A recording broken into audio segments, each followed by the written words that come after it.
exaggerated, that's what you assume. The story's over now, I must conclude. I am conflicted, watching where I step still, hanging in the balance, not the life I want to live. I want to take it all, standing tall, fear I weighed the person you are. Oh, break out, I've got to see. Spent all my life holding all of it closely. I played it innocent, a feel of discontent. I'm finally facing it all, fearless.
Sitting on a bench, waiting for the time to pass, dreaming of what happens next. I see what I want to be, questioning my destiny. Hello, ladies and gentlemen. Welcome to this month's Reign Esports $100 monthly. We have some teams ready to gear up to try to find their way to the grand finale. And here with me today, we got Quanzek. Quanzek, how are you doing, my guy? I'm doing all right. Very hectic week for me. Started a new quarter, just busy. But I'm happy to take a load off. What better place to do it than the Reign Monthly? I mean, we're gonna see some top talent here. You're a little more familiar with the rosters this time around, though, than I am, Wolfie. So I don't know specifically who we have on these two teams. So if you want to go ahead and break it down before we get into this first game, be my guest. I would love to hear what you have to say. Well, right now, looking at Among Us as well as Toe Curlers here at the top of this winter quarterfinals. Some of these players just going through their Twitter, trying to find just a little more information on them. And the one thing I could find is that they're all absolutely cracked. That's something that we had not worry about. They're going to come in here and try to put their best foot forward. But the real question, as we haven't seen these teams too much, is how is that synergy going to come into play here tonight? We know in these monthlies, teams usually come in here with their friends. They may not play with each other too often, but these two teams, as much as we don't have too much information, I wish I could give some more out, is the first game here in this best of 3 series is going to be who can really come together and find their teammates the most. But Quanzek, from your experience casting, what's something that you usually look for in teams that really give them the leg up? I think that's a really phenomenal point you're making. I just want to make that clear first and foremost. Secondly, because of these monthlies, something that's very crucial, you said synergy may be hard to come by, but if a team is able to rotate well, I mean, that's the fundamentals of Rocket League. You can be as fancy as you want with your mechanics. You can be hitting double flip resets and clipping on everybody. But if your main 3 squad is not circling around each other the way that they should at the most basic fundamentals of Rocket League, you're going to let some goals in, and it's much harder to score than it is to get scored on.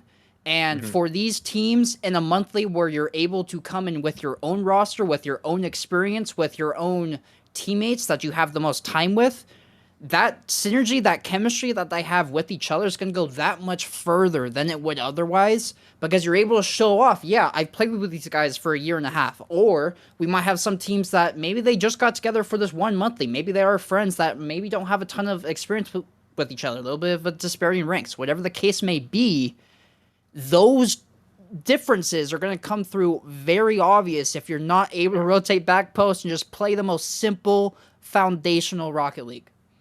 Well, a couple of teams looking in this tournament that we know for a fact, or at least myself, I know for a fact they have that synergy. It's going to be Belly Bean Boys as well as Reign Esports. Reign Esports, we heard that they will be coming in with their sub here today, but Reign Esports just coming on off that MPL win. They know that they're one of the top dogs here in this bubble scene. They want to continue showing that off here, but there are a lot of great players in here, as well as some sneaky ones. Illuminate, a team that we don't know too much of, but we do see they have a superstar in Fours on their squad. So Fours is a player that we continue to see throughout this bubble scene, continue to make a name out of himself. So a lot of great talent here. And I think this first game that we're about to watch is the only one where we don't know too much about the squads. And that's what makes these games a little more interesting, because they can come out here and blow the doors off of their opponent. They'll be able to come in here, show something that we usually don't get to see. But right now, we're just sitting on the edge of our seats waiting for everybody to come in here. And what's the mentality that you have to come in when you come into these tournaments? If you're in that Discord call, what are you telling your teammates? I think it's just play our game. I mean, ultimately, at the end of the day, Rocket League, it's a video game. We're all here to have fun, right? Yeah. I mean, that's bare bones of it. I'm talking like I'm some old geezer who's out here saying, back in my day, it was only rotations. There were no half flips, whatever the case is.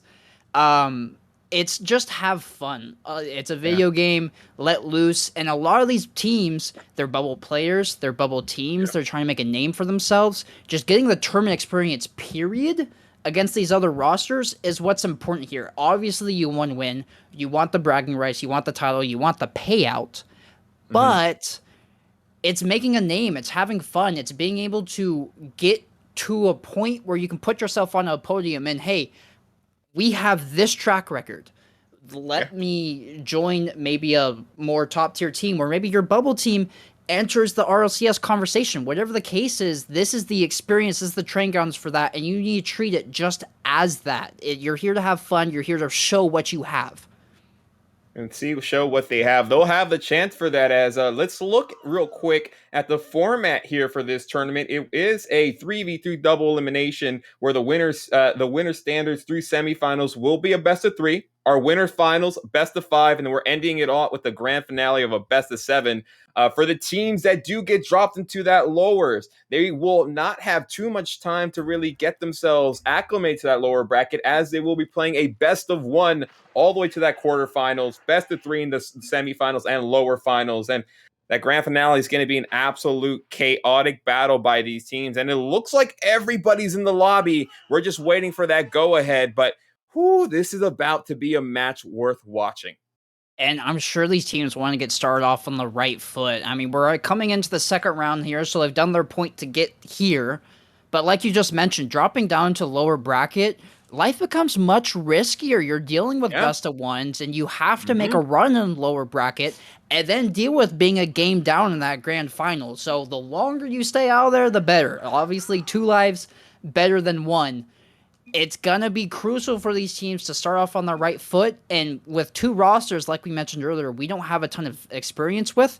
I'm excited to see what we're going to get to see and how they address coming out to face off this other team. What is their strategy? What are they implementing? Usually there's a feeling out process, so I'm curious as to what that looks like for these teams. But it looks like we are good to go. Our players are joining the pitch, and we're about to get this underway. Take us off, Wolfie.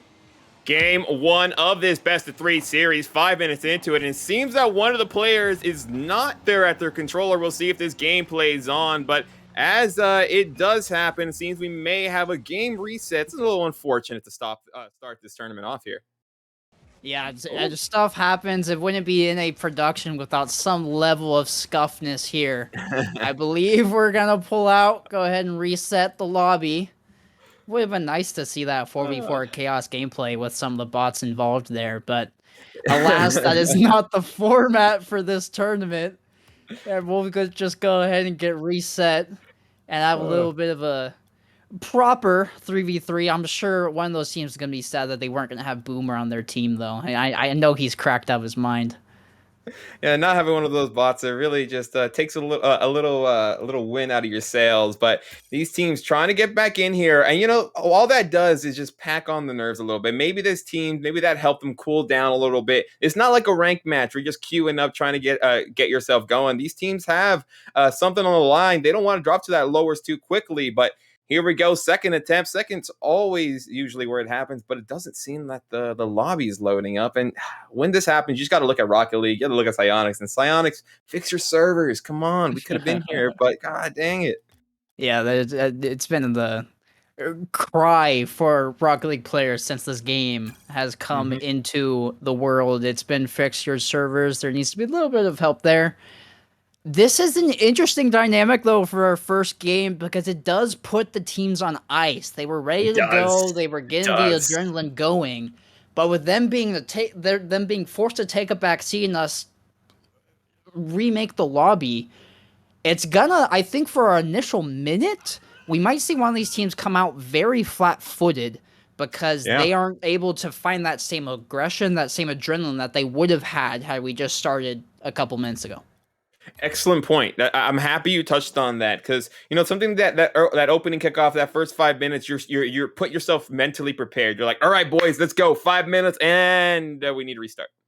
All right, let's try to get that mojo back. But we'll see which one of these teams can find that mentality to come into here and really start to dominate from the opening pitch. But luckily, it is a best of 3. They can anybody can lose this one game and still have a chance to move forward. But game one's usually a statement game. We'll have to see which one of these teams is able to adapt as well as really push the pace in here. But we are currently just waiting for both these teams to get in here right now. But this is the way to start a tournament. Keeps all of us on the edge of our seats, not knowing what will come next.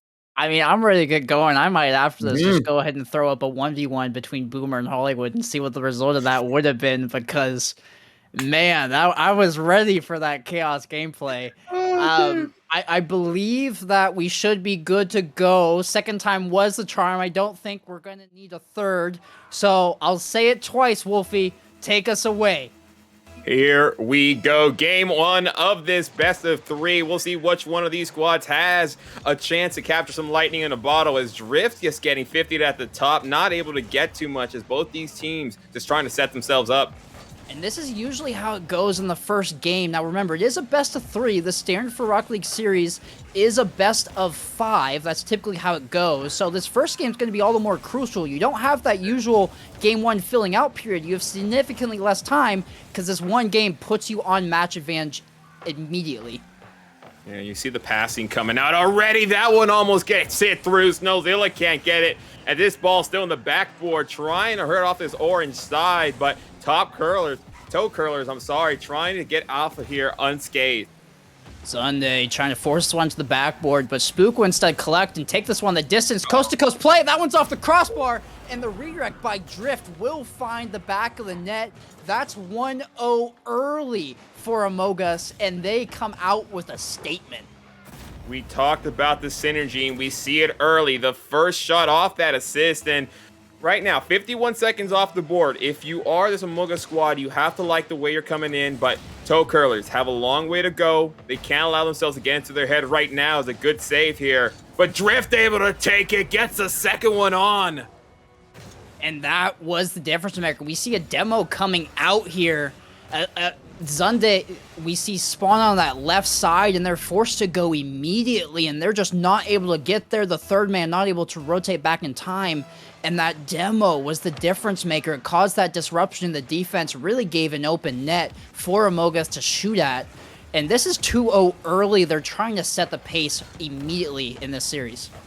Well, this is where they needed to be. They needed to put toe curlers on their toes and really make sure they never get acclimated here. And coming into this one, getting this type of cushion helps this team play their brand of Rocket League as this ball just setting towards that net. Drift leaving it towards mid. Can't push it away as that one almost finds a home. And toe curler still looking for that first goal, but great defense by Amogus, able to come out of there without anything on the scoreline. And it shows even more of what this defense for Amogus is able to set up, because toe curlers don't have a shot on board. As I say that, they do find one, but they were able to keep toe curlers out to the side, to the corners, and they weren't enabling them to get to the center of the field and take those higher quality shots. I mean, they only have one to show for that pressure that they had. Pika right now taking this on, trying to keep that pressure. No boost in a dream, using a teammate for a pinch. That's Spooked leaving that in his corner. And you have to like the way Among Us has just been able to get it off their half. They've really been dominating the possession of the ball in the first 2 minutes. And that's something that you're going to have to look for in the second half as this team trying to find the first one in here. Jessaki can't get it as that one trying to find and spark some flame in Toe Curlers. I'm glad you took the pronunciation of Gaseki first there, because I wasn't sure how to say it. You're the one who was brave enough to storm the weather. And if we are butchering that, I apologize. But now, going down the other side, that's a monster 50 by Drift. And it's going to find the top left 3-0 for Amogus. And Drift has been an absolute monster here, grabbing his hat trick. And you know, the more I see Drift's name on the board, the more I feel I know him from somewhere. And maybe that can come into jog some memory as this game comes on. But he for sure is putting a statement here as one of the players to watch, as he's able to get a save on the opposite end, working on both sides. Drift having stats for a hat trick not even 3 minutes into this game is phenomenal, and he's played both sides of the pitch as well. He's far and away the highest scorer on his team with 2 saves and the most shots. Drift is definitely the MVP of this match so far.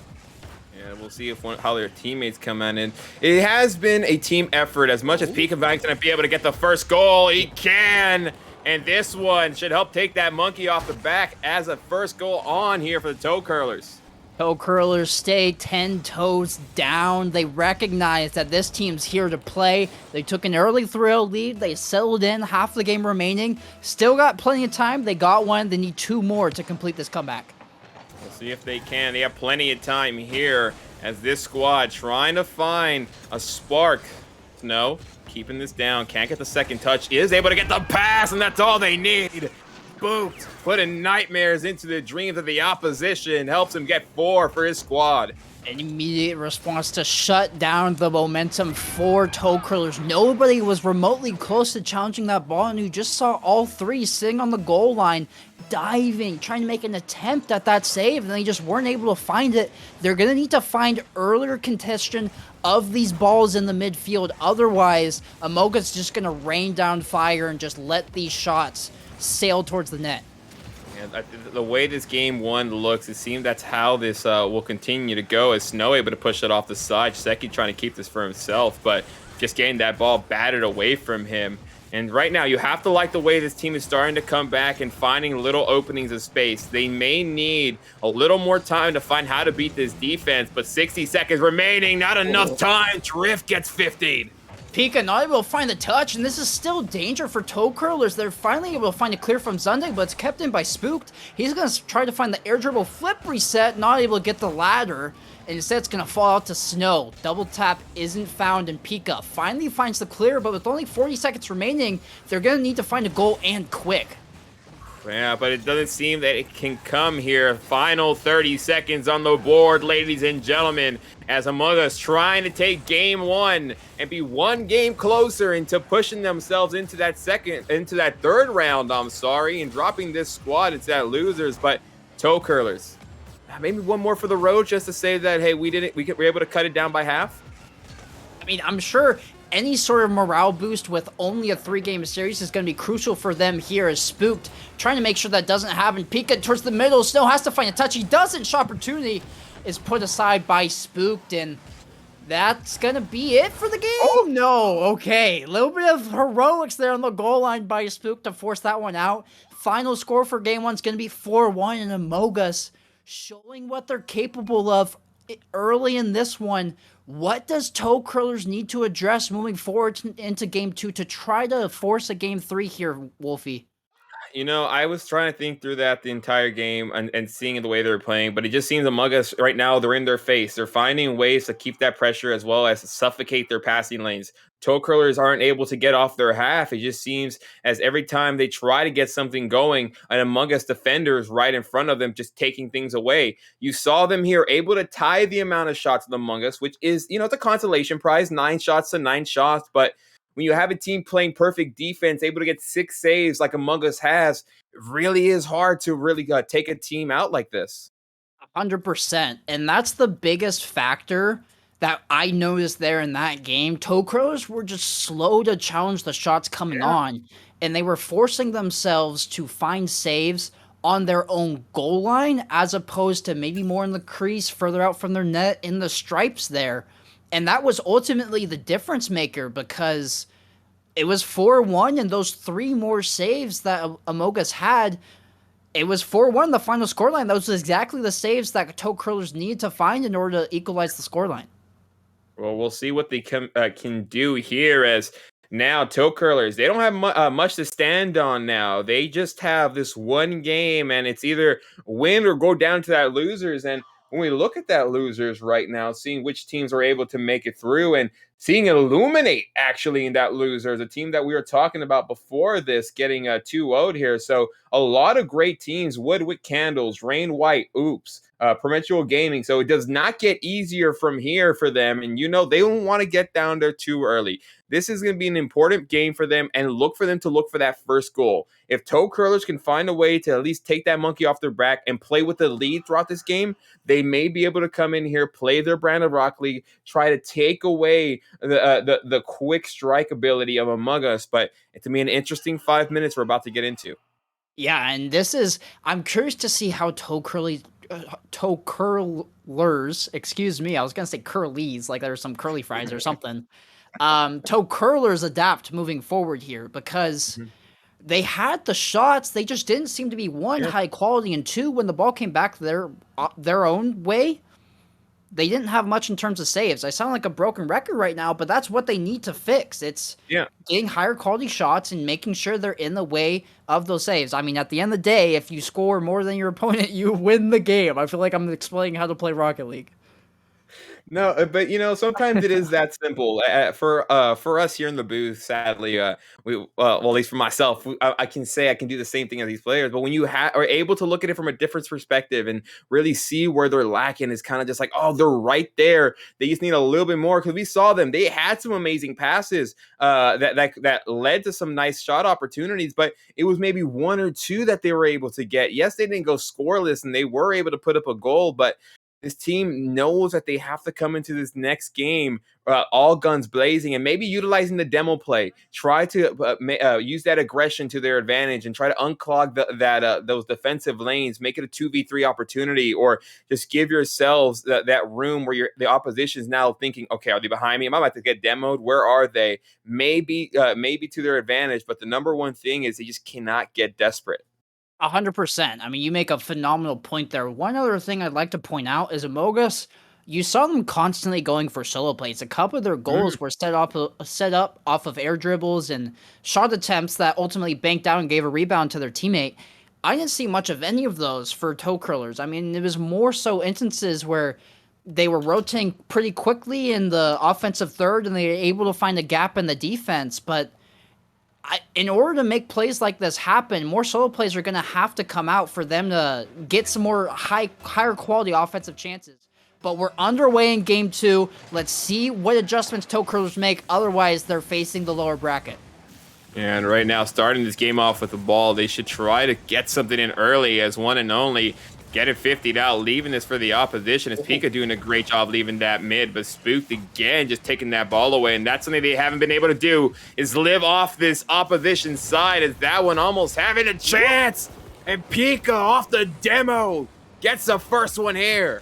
I thought it was an own goal by Amogus, but I was smoke screened by the director cam, and I didn't realize Pika was up for that ball. That's exactly what we were wanting toe curlers to do. They got aggressive, they found a demo, and look, it resulted in a goal. They're setting the pace 21 seconds in. They're listening. That's what you're hoping for. We said it. If they can have the lead, they should be able to hold on to this game a little more. Among Us trying to come back here. Drift's going to try to become the same superstar he was in that last game, but this could have really changed the tide for the Toe Curlers. That's a big demo on this centering attempt for Among Us. Pika trying to get the air dribble clear from his own backward. That's a huge bump, though. Gesicki going to be the first one there to clear it, and this ball is bouncing off the ceiling. Race to it. Pika wins, and now they're trying to get something going in the offensive half, extend on their lead. Yeah, great job there by One and Only, able to get that 50, allowing Spook to push this ball away. And you have to like the pace that this team is starting to set right now. Pika able to push that off, and one-on-one with Snow, and beats him off the right there. Gets the second goal, and Pika gives his team a 2-goal lead. Pika sees the positioning from Snow. At the second Snow turns upfield to go challenge, Pika shoots, and he shoots to the right side of the net. Both meanings of that word are true. The right side as in directional, and the right side as in the correct side. That's 2-0 for his team, and Toe Curlers, they're not done yet. So we saw the emergence of Drift in that last game, and Pika gets an early hat trick. Grabs the third one here at threes. Pika saw what Drift was doing last game, was like, you know what? I see you. I'm going to raise you. You got a hat trick at 220. I'm going to get a hat trick at 333.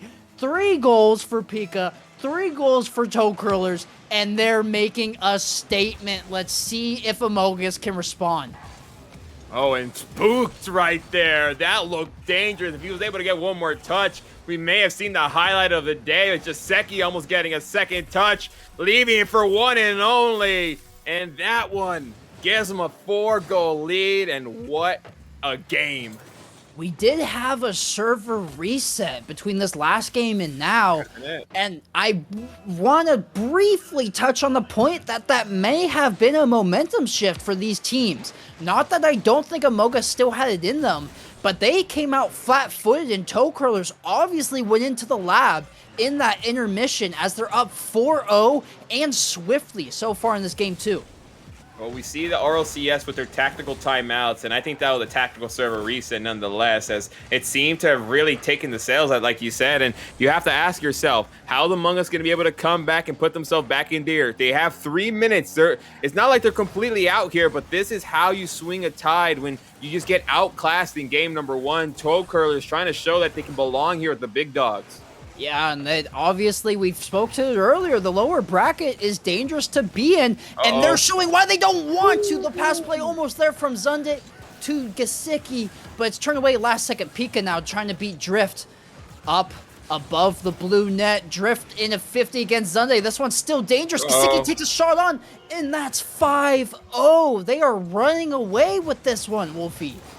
Yeah, it's been the difference. It seems that they've really been able to push this opposition on Among Us, and they just never felt comfortable from the opening jump. Among Us just got taken over by Toe Curlers, and you really have to admire the way they just been able to stop the amount of shots that Among Us been able to get, as that one right there gives them their 7th one on net and their 6th one in the goal.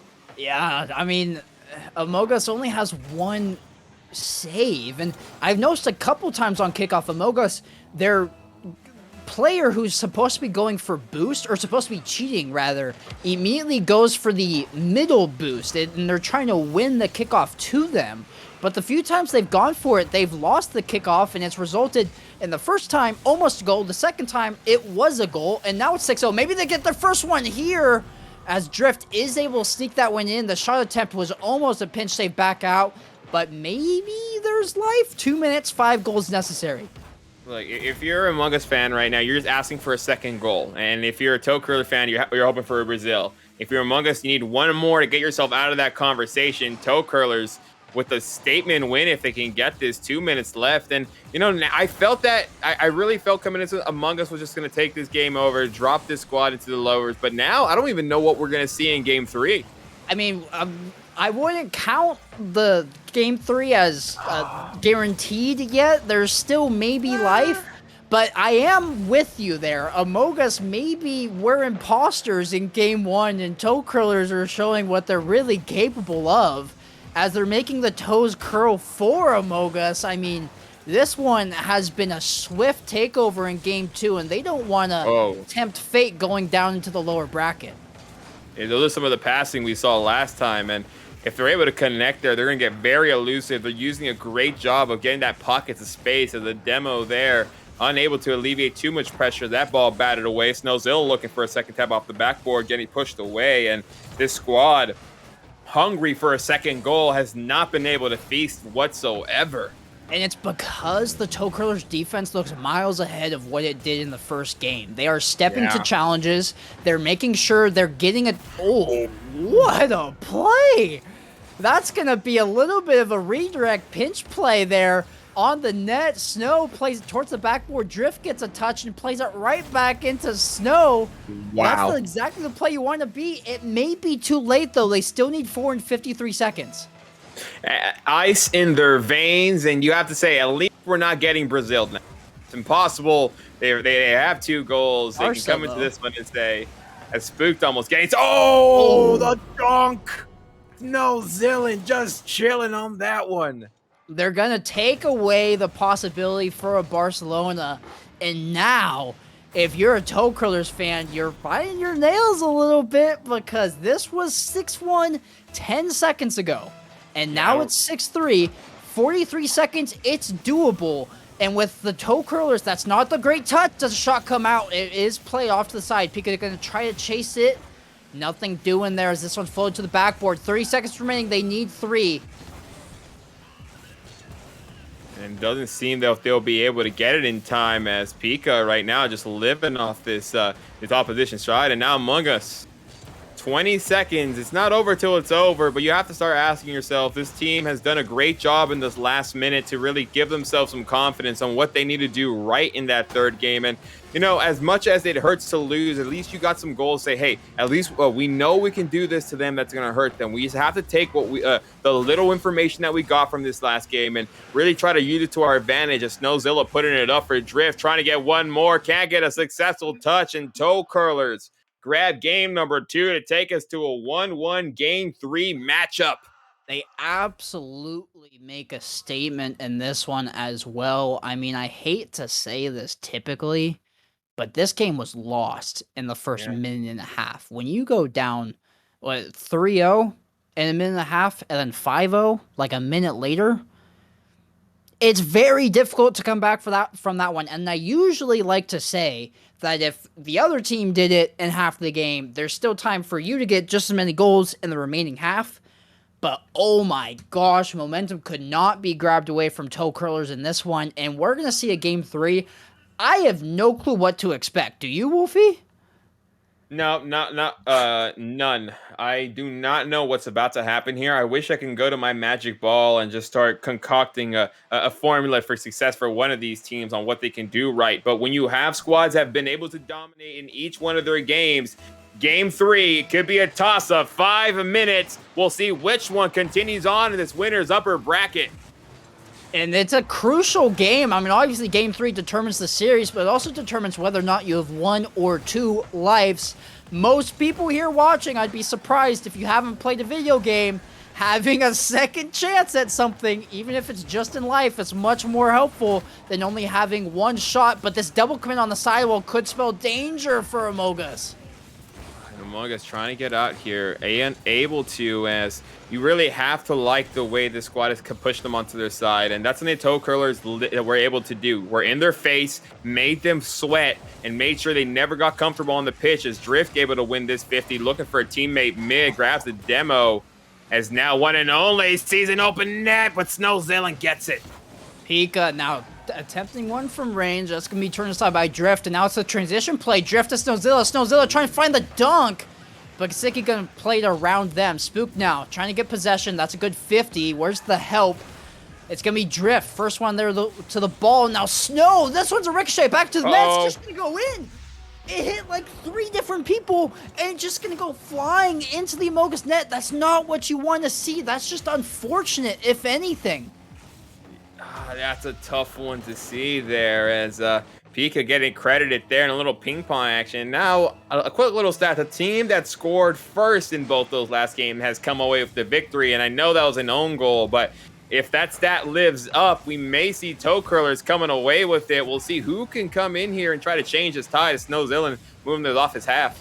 The team that scored first also was able to put up multiple goals on net. So we'll see if Toe Curlers is able to also keep that one in use as they double commit, but this one actually works in their favor. Gasicki now to the middle. Sunday doesn't want to commit. I don't believe they had boost. Now Drift chipping out to Snow. So just going to bail for the pass. They'll try to stay on this one. Getting a touch in the middle. Now Drift to Spook. Spook with a shot that's cut off at the last second by one and only Sunday.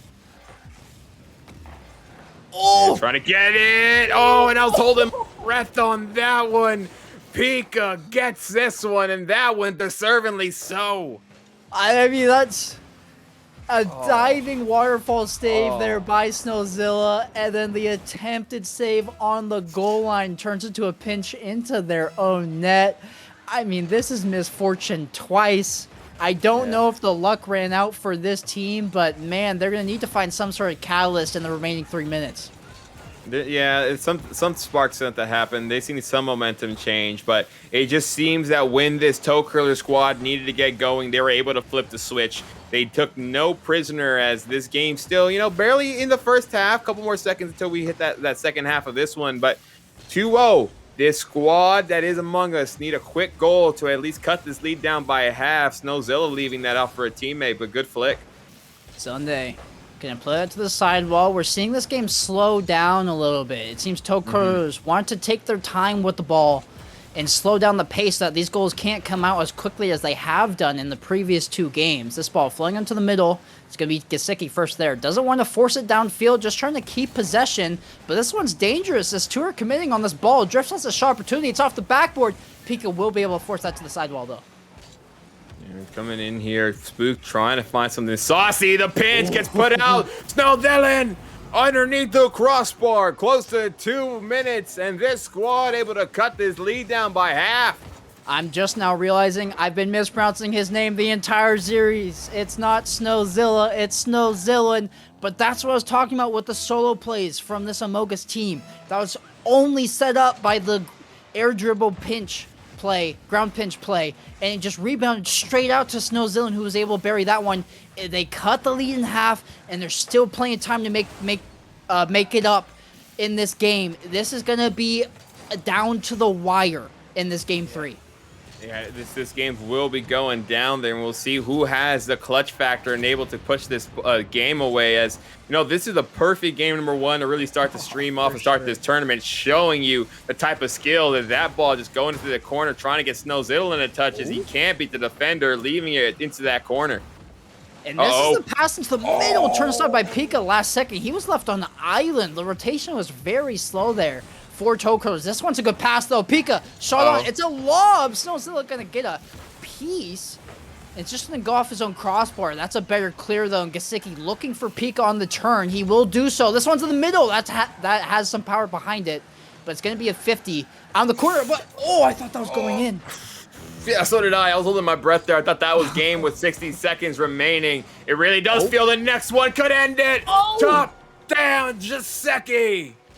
I thought the first one was going to be in and hit the post. I thought this one was going to hit the crossbar, and it goes in. That's just a really soft touch by Gasicki in order to force it down south of the crossbar, and that might be the dagger. Goals have been much harder to come by in this game as opposed to the previous 2, and with this 3-1 scoreline, it's going to be difficult for Amogus to be able to find 2 goals in the time remaining.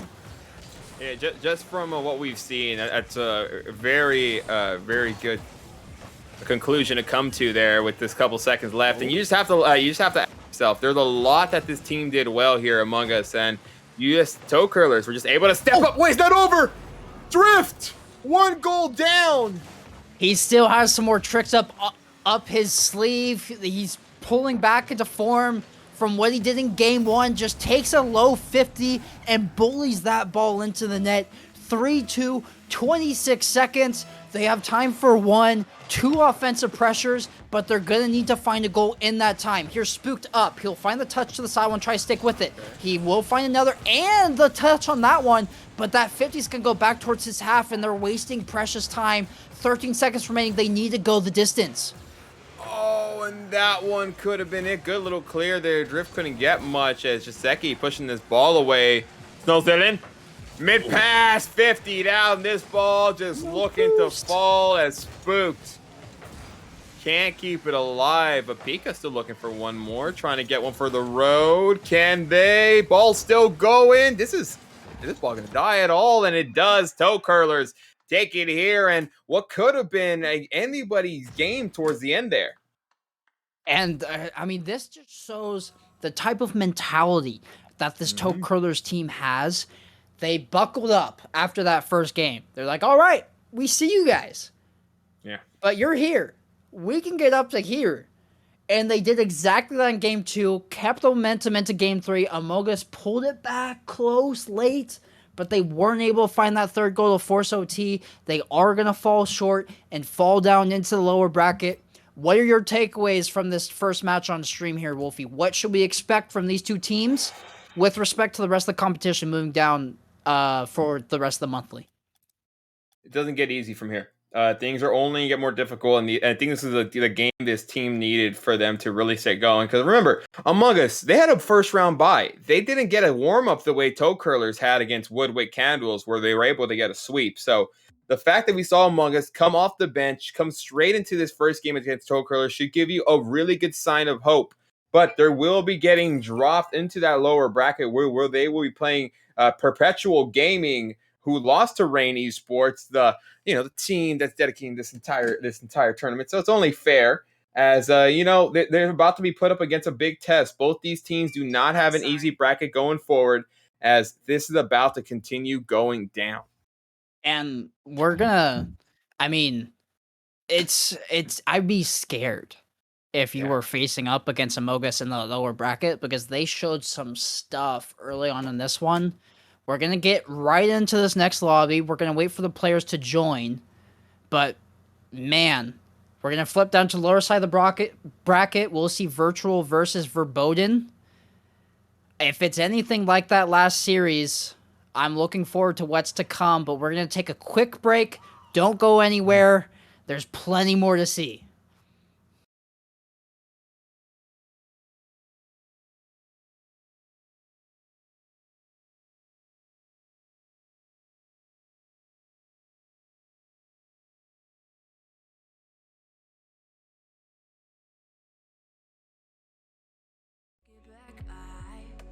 I know what I want, but it seems so damn far away. I know I sound crazy to the ones who said oh. I know I empower those who dream like me. I know I sound crazy to the ones who said oh. I know I empower those who dream like me. And you say you wanna be somebody.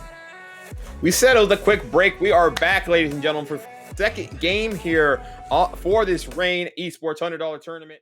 As these two teams trying to get going, we saw a great matchup. We now will see what Virtual and Verboten. I'm gonna go over Verboten have in store for us here. But man, what are the takes here? What do you feel is going to go down next here? Oh, Verboten, for some reason I thought it was a word in the English language. Sorry, I'm not trying to ignore your question here. It's Dutch for forbidden.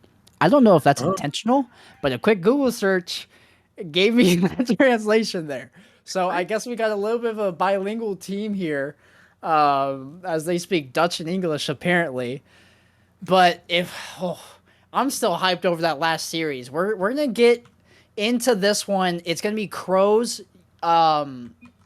Crows has some experience with some top talent play. Most people have seen him in CRL.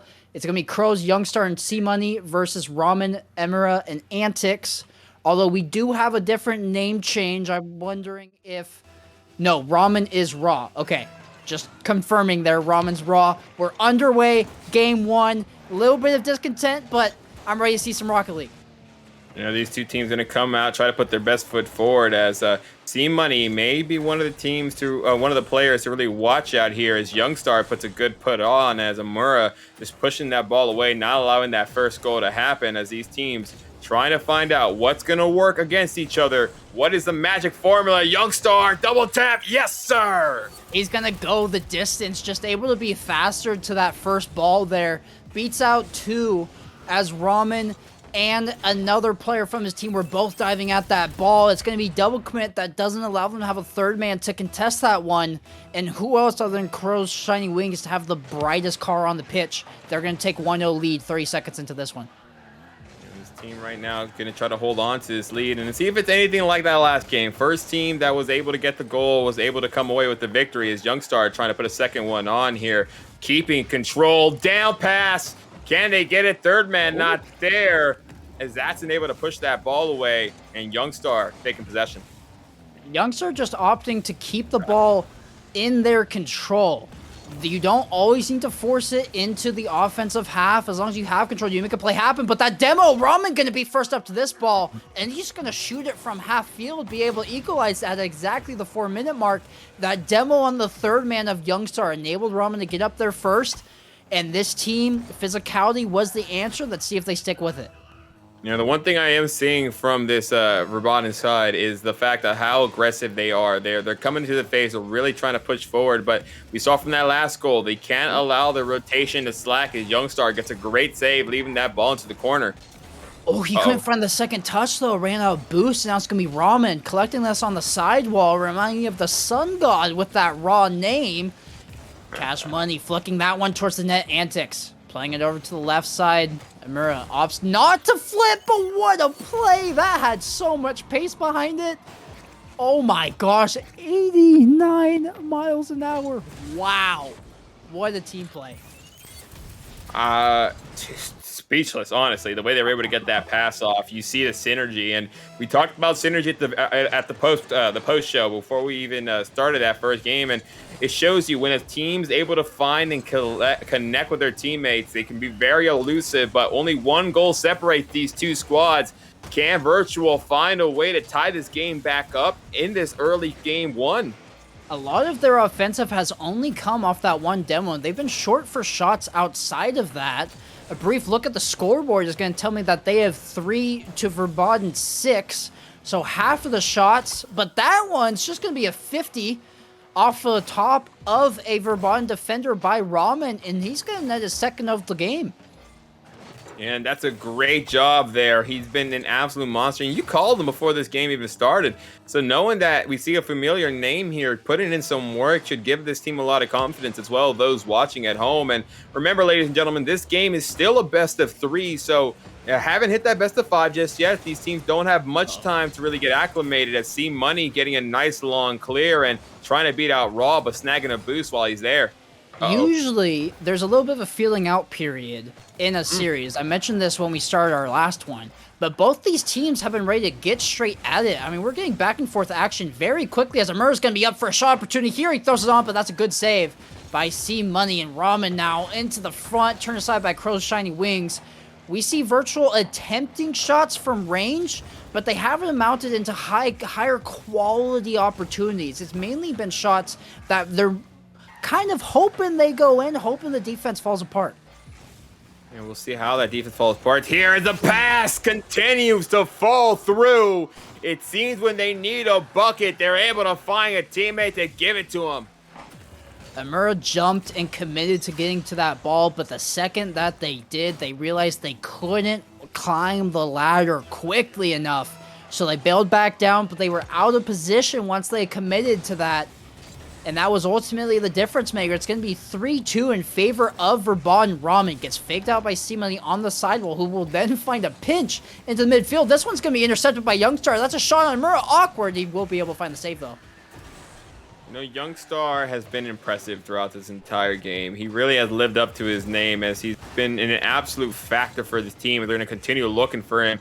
Pushing that ball down. C-Money can't get a touch, leaving it to his half as Raw now trying to just get back. And an open net, not on target. Raw trying to move us away, not allow the fourth one to go through. but that one still gets in. It's another defensive mistake by Virtual. Ramen can't find the touch on the backboard and now finds his car in front of the ball, and the only touch he can get is back towards his net. So he opts to his teammate come in, but at that point his teammates beat, and it's been 2 or 3 times now where Virtual have fumbled defensively, and that's been the difference maker to create this 4-2 scoreline. And you have to like the way this team has continued to play as they get their own passing play in here, and Raw able to get his team back to down by 1.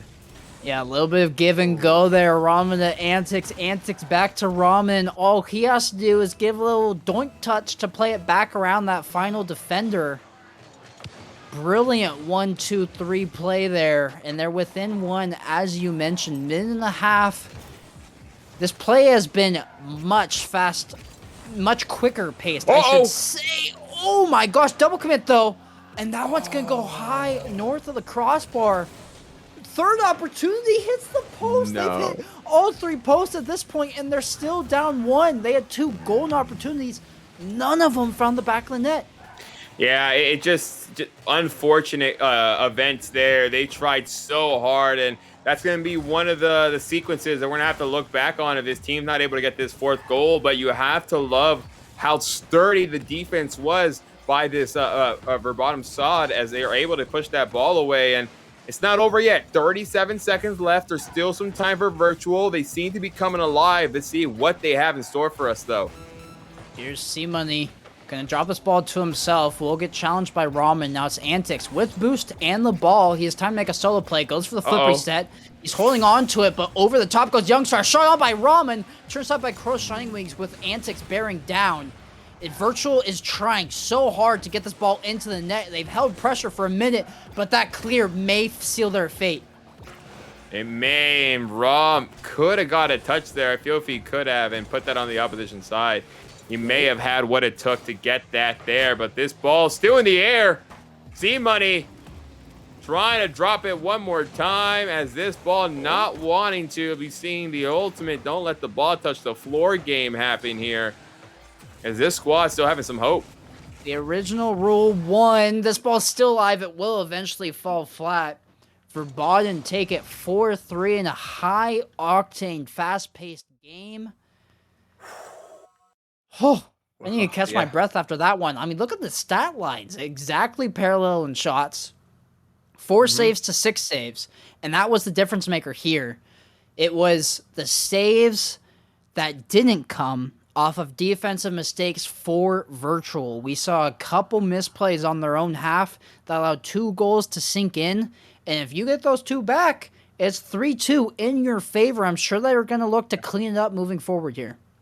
Yeah, they're going to have to try to do something as they played a really hard-fought game. It could have gone into it really felt like Virtual had what it took, and we talked about it when there was I think it was a minute and a half when there was that chaos at the goal where they were able to come in there. But who I really want to see is, ladies and gentlemen, make sure to go into chat and put who you feel is going to be taking this game number 2. We want to make sure we see what your predictions are, not just our own, as 5 minutes getting ready for game number 2. Can Virtual find a way to push it on to game 3? Or Verbatim moving on to the next round? Verbatim look at an entry into the next round and looking to send Virtual down to the lower bracket. Ramen gonna collect this one, take this to Blackboard. Double touch, incoming to the middle. C-Money gets a touch, but it's a free shot by Emra, and he plays it around C-Money, the only defender remaining, able to find the touch, and he gets bumped back into being eaten by his own goal explosion. But that's 1-0 for Virtual here. 1-0, and so far, the stat is still intact. Team that scores first wins the match, so we'll see if that continues to be accurate here in this second game as Raw trying to find a second goal. Can't get a touch as Youngstar continuing to put work for his team. Emra into the corner, trying to stay on this one. Youngstar off the ceiling, shot on, turned aside by Emra. They'll look to stay here to get it clear. That's a double commit, could open way for Virtual to set up some sort of offensive, but that's a brilliant keep away there to play to the opposite side. C-Money off the ceiling, Crow, a little bit of an awkward position. Youngstar versus Ramen, he will beat out Ramen, and now back goes Verbatim. And you see that this team is starting to play with a little more confidence. You have to like the first 60 seconds, but C-Money trying to get dangerous. As Antics able to pre-jump that, push that ball into the middle, but a good clear again by this team, not allowing too much as Raj able to push it off to the side. It's on net. Oh, what a 50. What a save. Antics last second save, but Virtual's on their heels. They do find a clear. C-Money gets a save off his ceiling. Crows now try and push this ball downfield. Emra rifling one from net. I lied. They're going to miss on the ball. Didn't have enough boost to get beneath that ball. Antics into the middle. Where's the third man? Doesn't want to commit. Too risky. But they will go for the 50 and win it.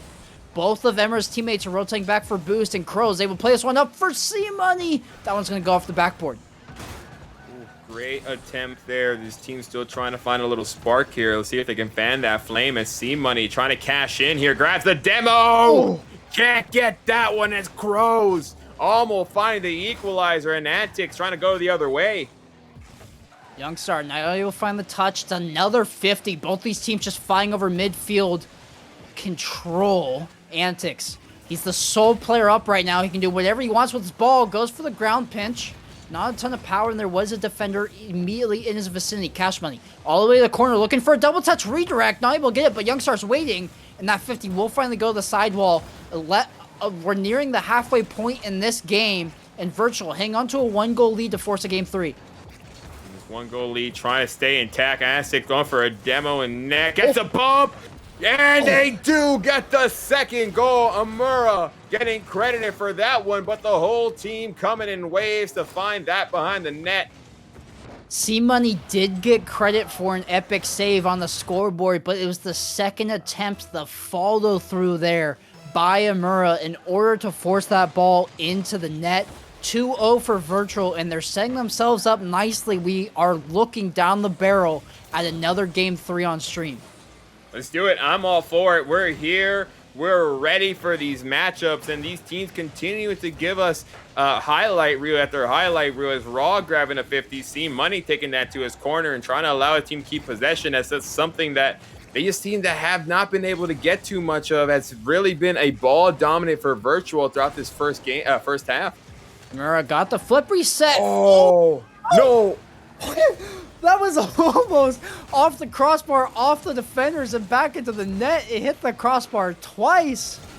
But the scoreline will remain 2-0 after that play by Emra. Antics, awkward, no boost, and backwards. Somehow gets a pass to Ramen, who can't find the shot. Emra has to back off as he is the third man. Crows not able to find the shot on net either in the midfield, and now it's Virtual setting up with another offensive opportunity. Emra just going to keep in the offensive third for them. A nice pass, and Raw collects it here. 1 for 4 on the day. Shooting 25%, and this team goes up by 3 in a game where they're just able to turn it all around. It's been a Virtual have done a phenomenal job of making sure the passes have almost been like hand deliveries right to the doorstep of their teammates. It's not ambitious passes that they're hoping get through. It's passes that are laid right in their lap, and they've capitalized every single time. Here's Cash Money. Over 1, looking to follow up his touch. No boost. Will get the flip, but not the follow-up. And that ball will take a 50 as Cash Money gets demoed. C-Money, excuse me. And with a minute remaining, we're looking like it's a more than likely game 3 here, Wolfie. Yeah, you kind of have to see that with 50 seconds left and how well the defense have been playing here. But anything's possible. We know that this offensive team in Verbatim can get going at any moment. We'll see if they can here. But great defenses are trying to hold them down as Amura is keeping it on their side. Ramen saying that to the opposite side where no oncoming attackers were. Just trying to kill time. He recognizes he's up by 3 with 20 seconds remaining. That 50 the goal's gonna need to happen now if anything is to even be possible.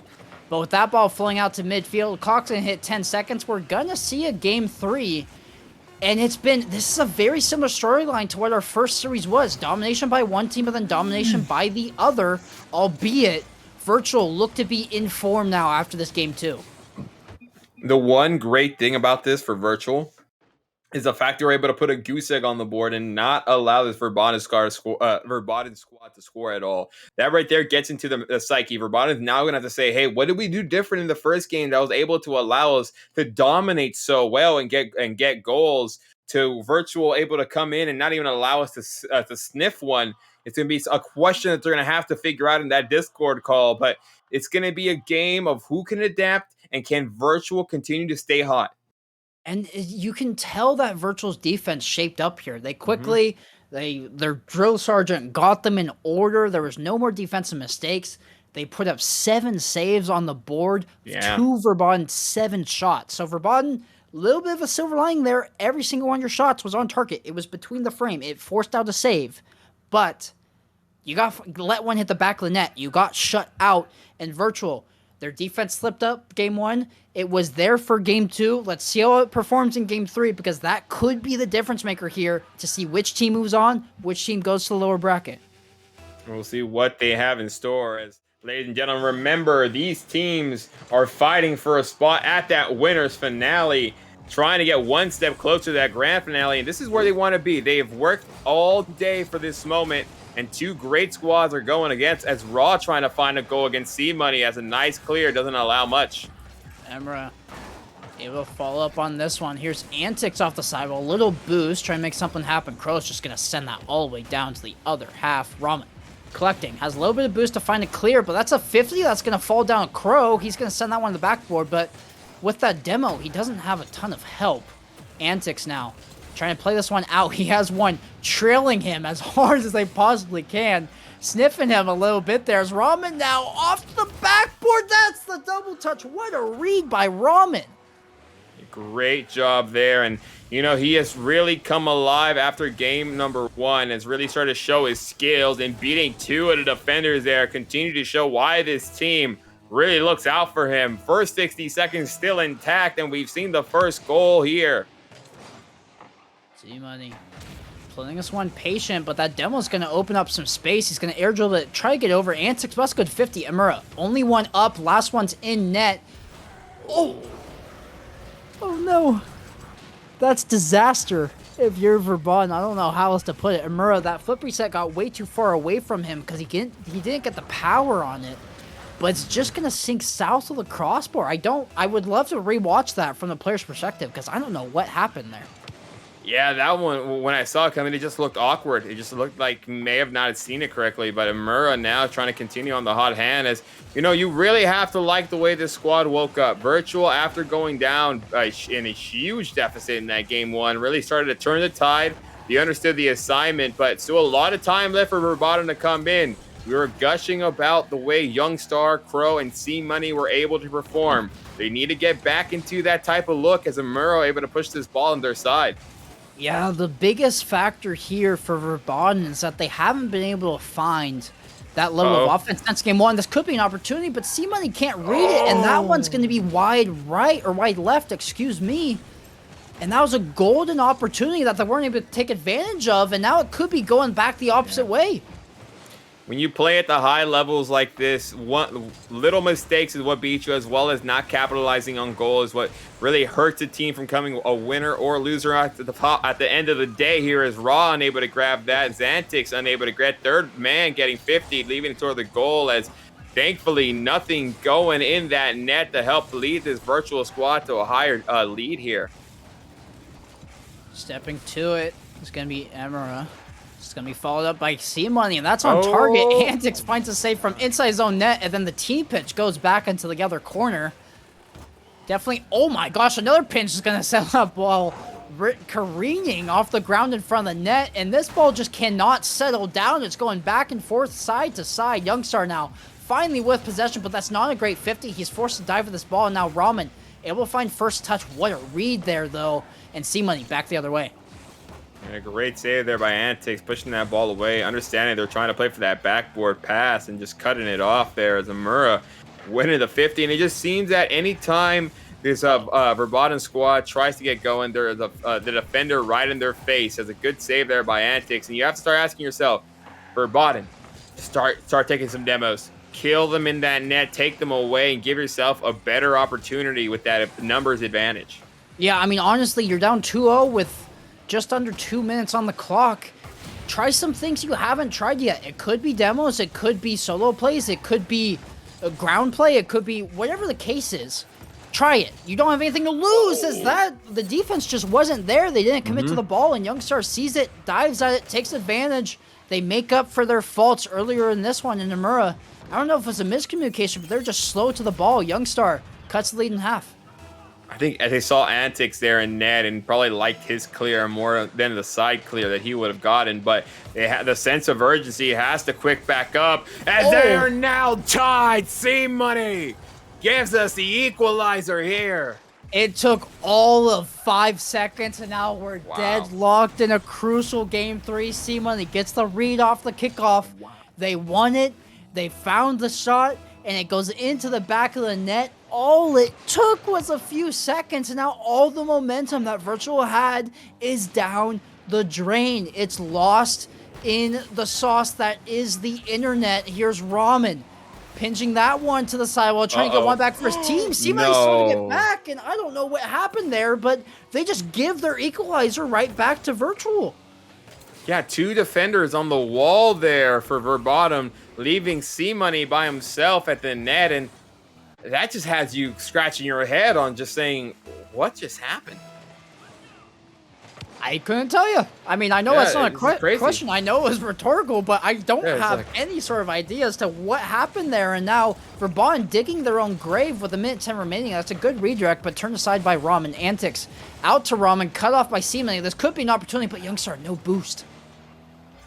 This team right now trying to find ways to get through as this one getting pushed away.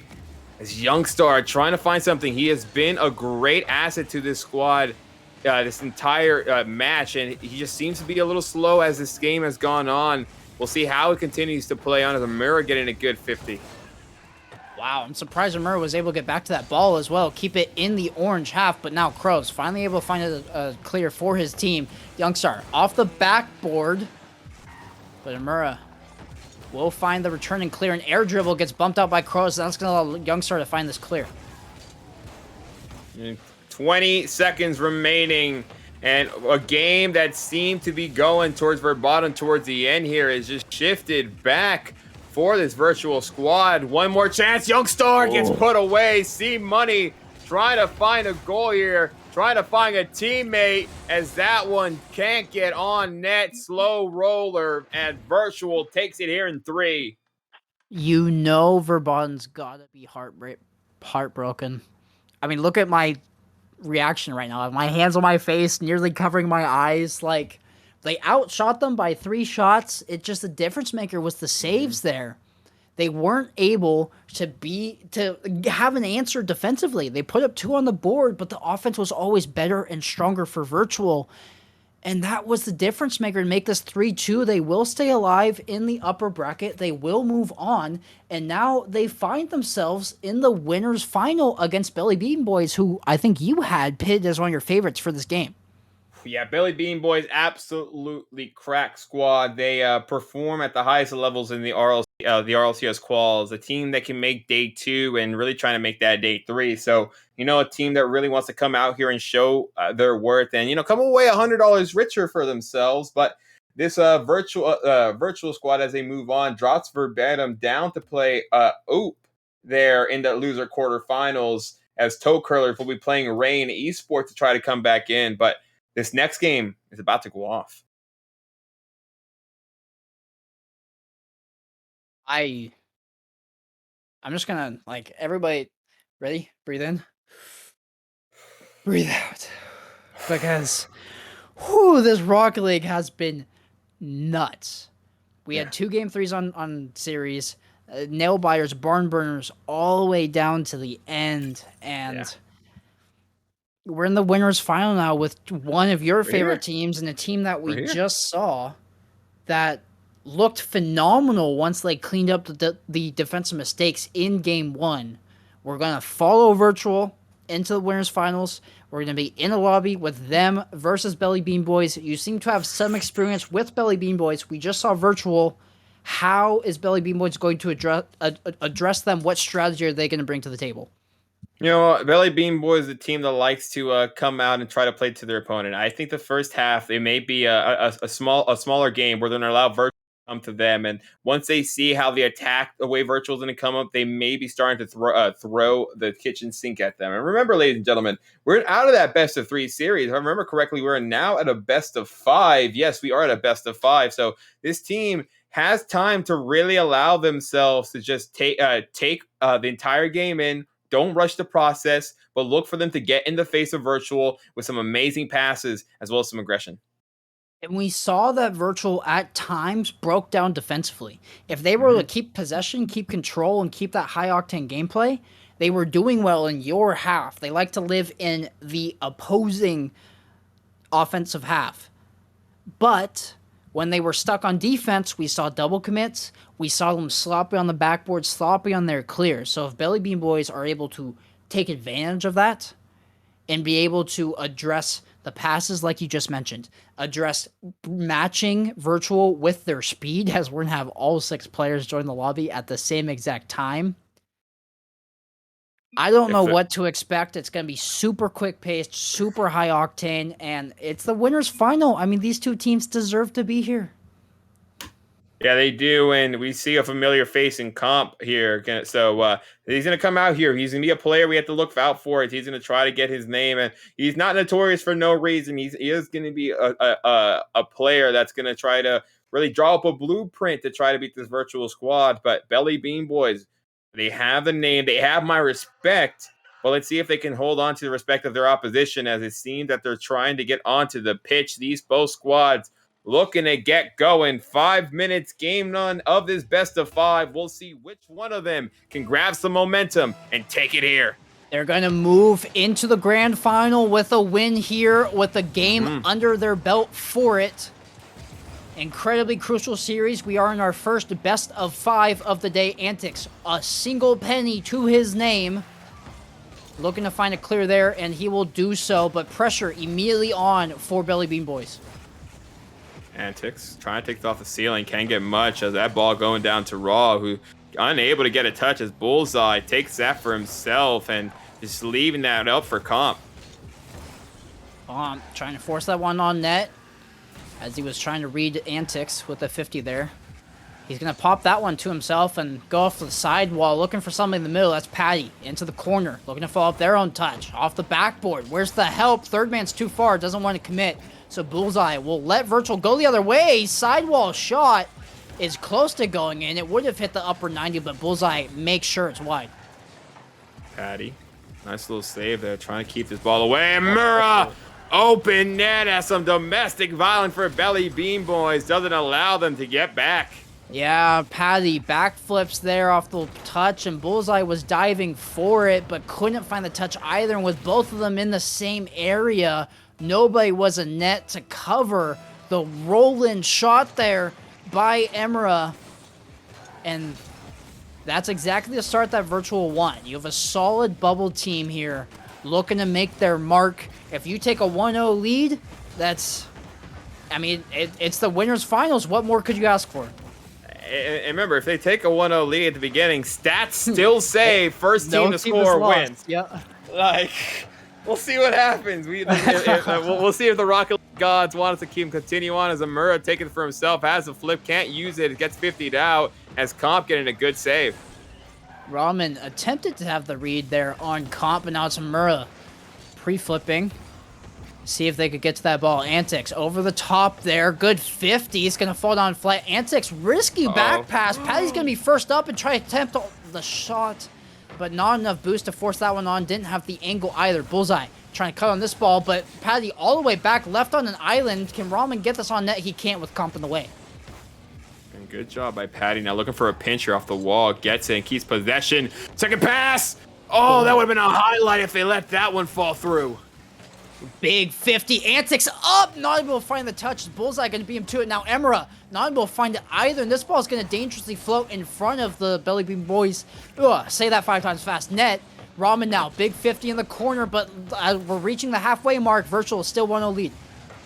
Yeah, Right now, the Triple Bs really look and find their way through and still unable to score coming into the second half. And you have to ask yourself, for a team that at least I'm so used to seeing them be creative on their passing, they've just been stifled as they just have not been able to get much going. And, you know, these two squads, they deserve to be here in this winter final. So you know that they have a lot in store as Bullseye just needs to beat Raw, looking for a goal.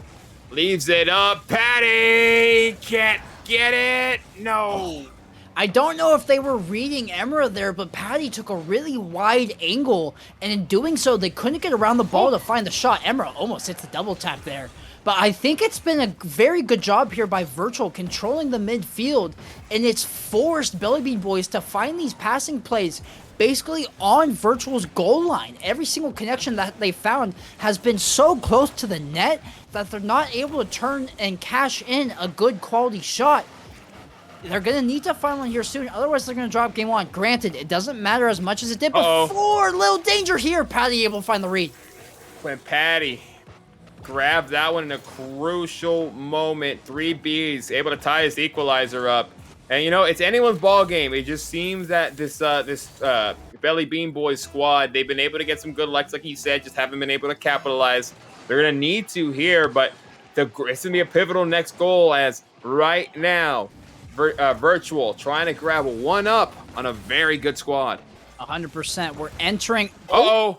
I was just going to say we're entering golden goal territory, but with how early that one came out, it may not be golden goal territory. It's just putting pressure onto Belly Bean Boys. Can't find the read off the corner.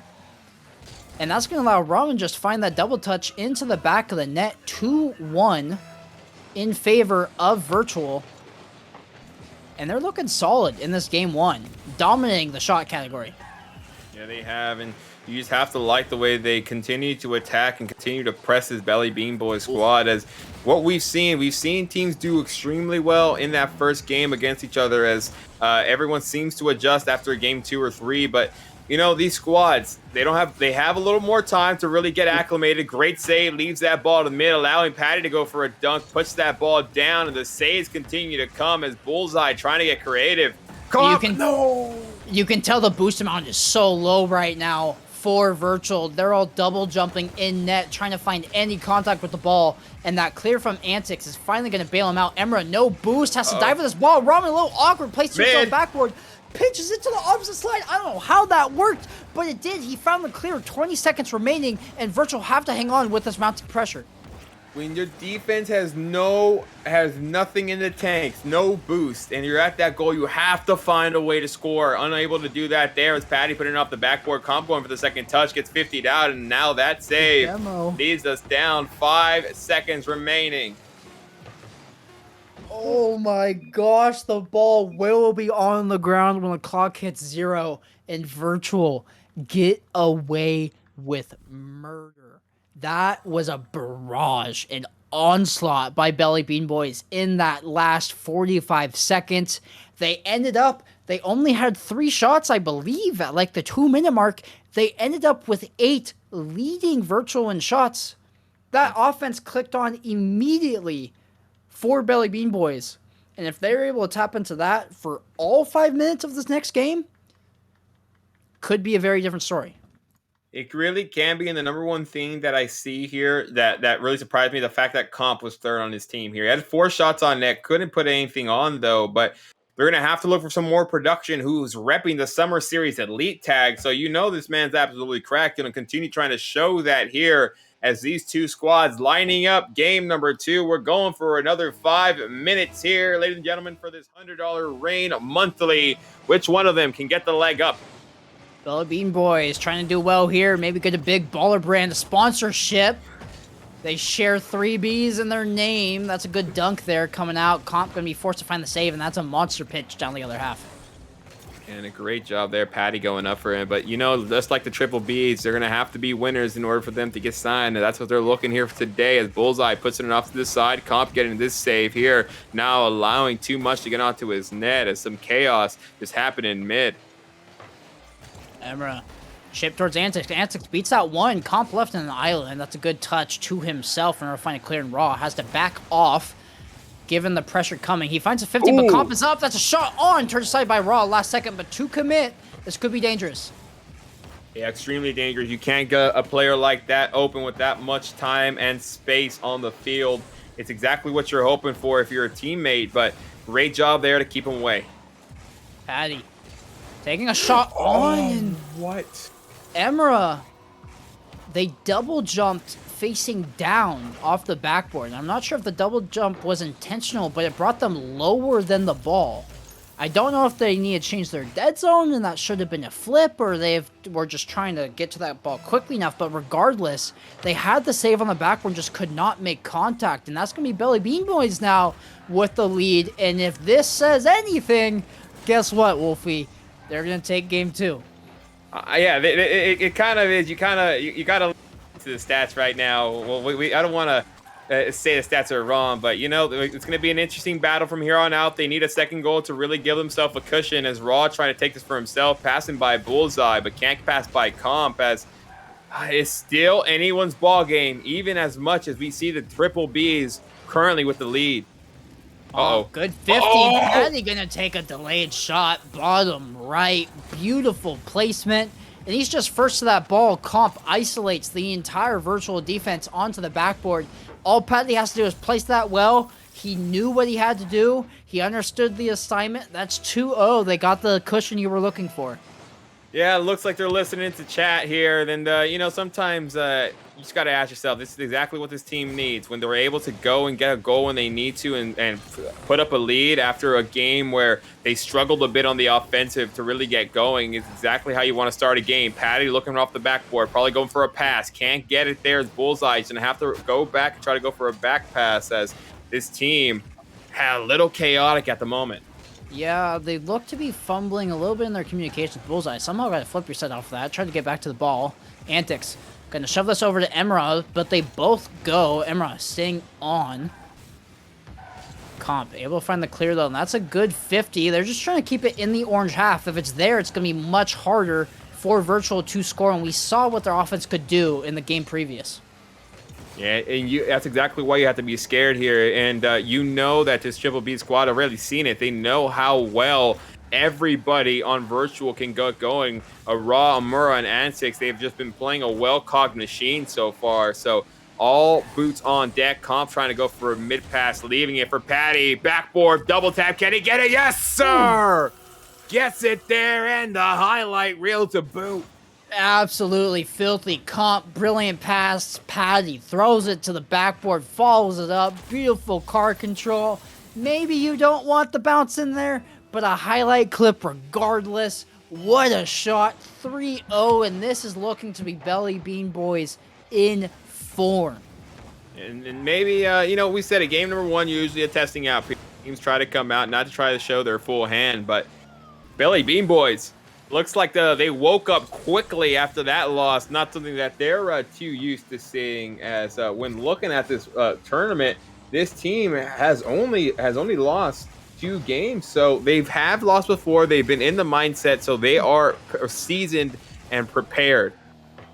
And Virtual just look like they're permanently on their back foot now. They cannot break out of their half no matter how hard they try. They're constantly getting beat to these balls. They constantly cannot find the clear, and they're constantly getting 50'd every single time they do have possession. We just saw 2 come out there at 3 even.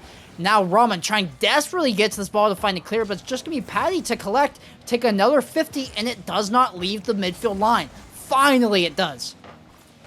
And Raw right now trying to push this for a teammate. Patty moving that ball away, and right now, if you are a Virtual fan, you just have to ask for 1 goal. We always talk about getting that monkey off your back, and being able to see that 1 on the scoreline really helps you refocus. But it looks like Bullseye able to thread the needle, put himself on the board.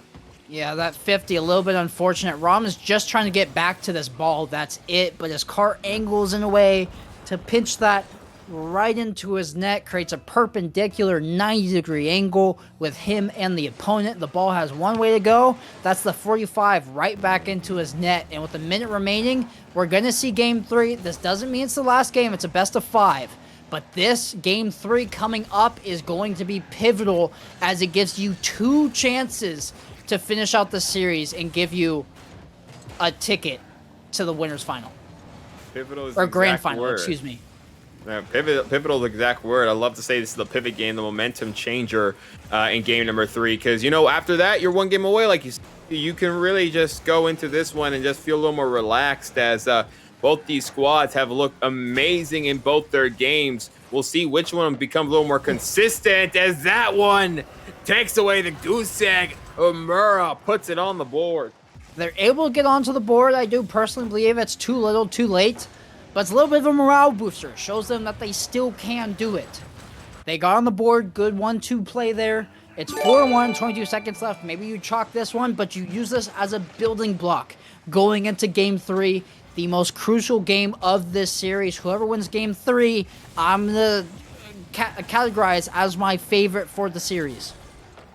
We'll see which one can grab it as both these teams now have to restructure their game plan. Comp gets one more for the road, puts him on the scoreboard, helps his team, and now everybody from this Triple B squad has a goal. And it's, just good goal participation all around. Bullseye, a little bit shallow there, but you can tell he's playing that pivotal third man, filling the gaps where necessary, as the other two are connecting on goals and assists. It's going to be 5-1. Most likely your final scoreline for the game. They will let this ball drop. So, we saw a very good game from Virtual, Game 1. We saw a very good game from Belly Bean Boys, Game 2. I feel like I'm experiencing deja vu because it's exactly what we've seen in our last 2 series. But now, it's a best of 5. So this Game 3 sets you up with 2 chances to close out the series. Yeah, this team really is going to have to come out here and just look for their experience because both these squads have been on the end of losing, but they've been able to make it throughout this far. So they're going to have to go to that experience. They're going to have to get in their head. And I really do feel that Belly Bean Boys is going to go into that bag of knowledge that they've acquired for being a team for so long and be able to come out here the victor. But anything is possible on any given Friday, and these two teams looking to set themselves up in the right direction here in game number 3. Let's see who scores first. That still holds true. Uh-oh. Oh my gosh, he almost hit that angle. I thought he had it at first, but it will sail across the entire goal line before going in. He'll take that 50 over the top, and now Belly Bean Boys looking to clear back the other way.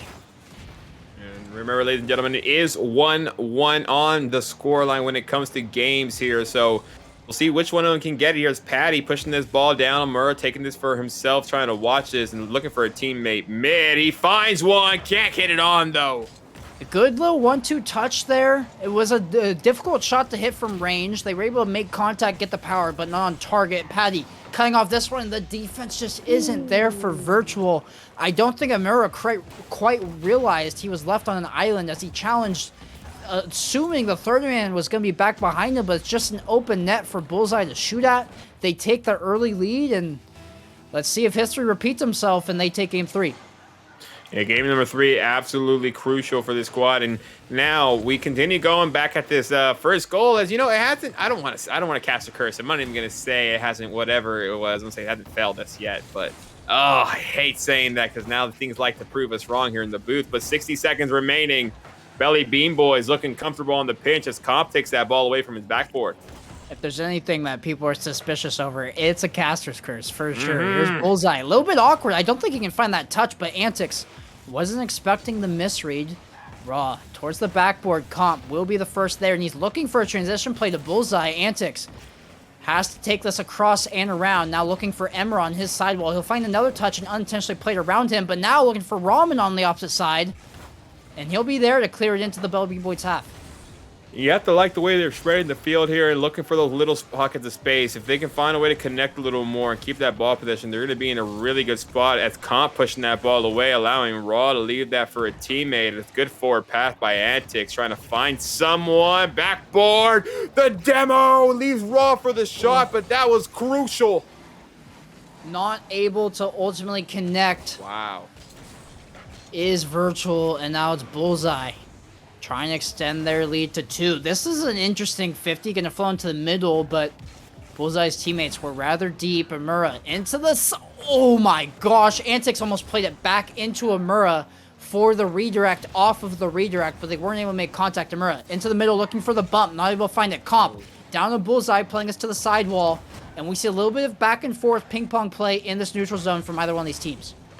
And this is what's going to be who can survive these little moments of chaos to really find yourself some open space is going to be crucial. As Patty putting that ball mid for Bullseye, backboard taken away, second touch leaves it back for Patty, can't get it, crossbar, third man's not there. As Comp puts on one more effort, but just gets taken away.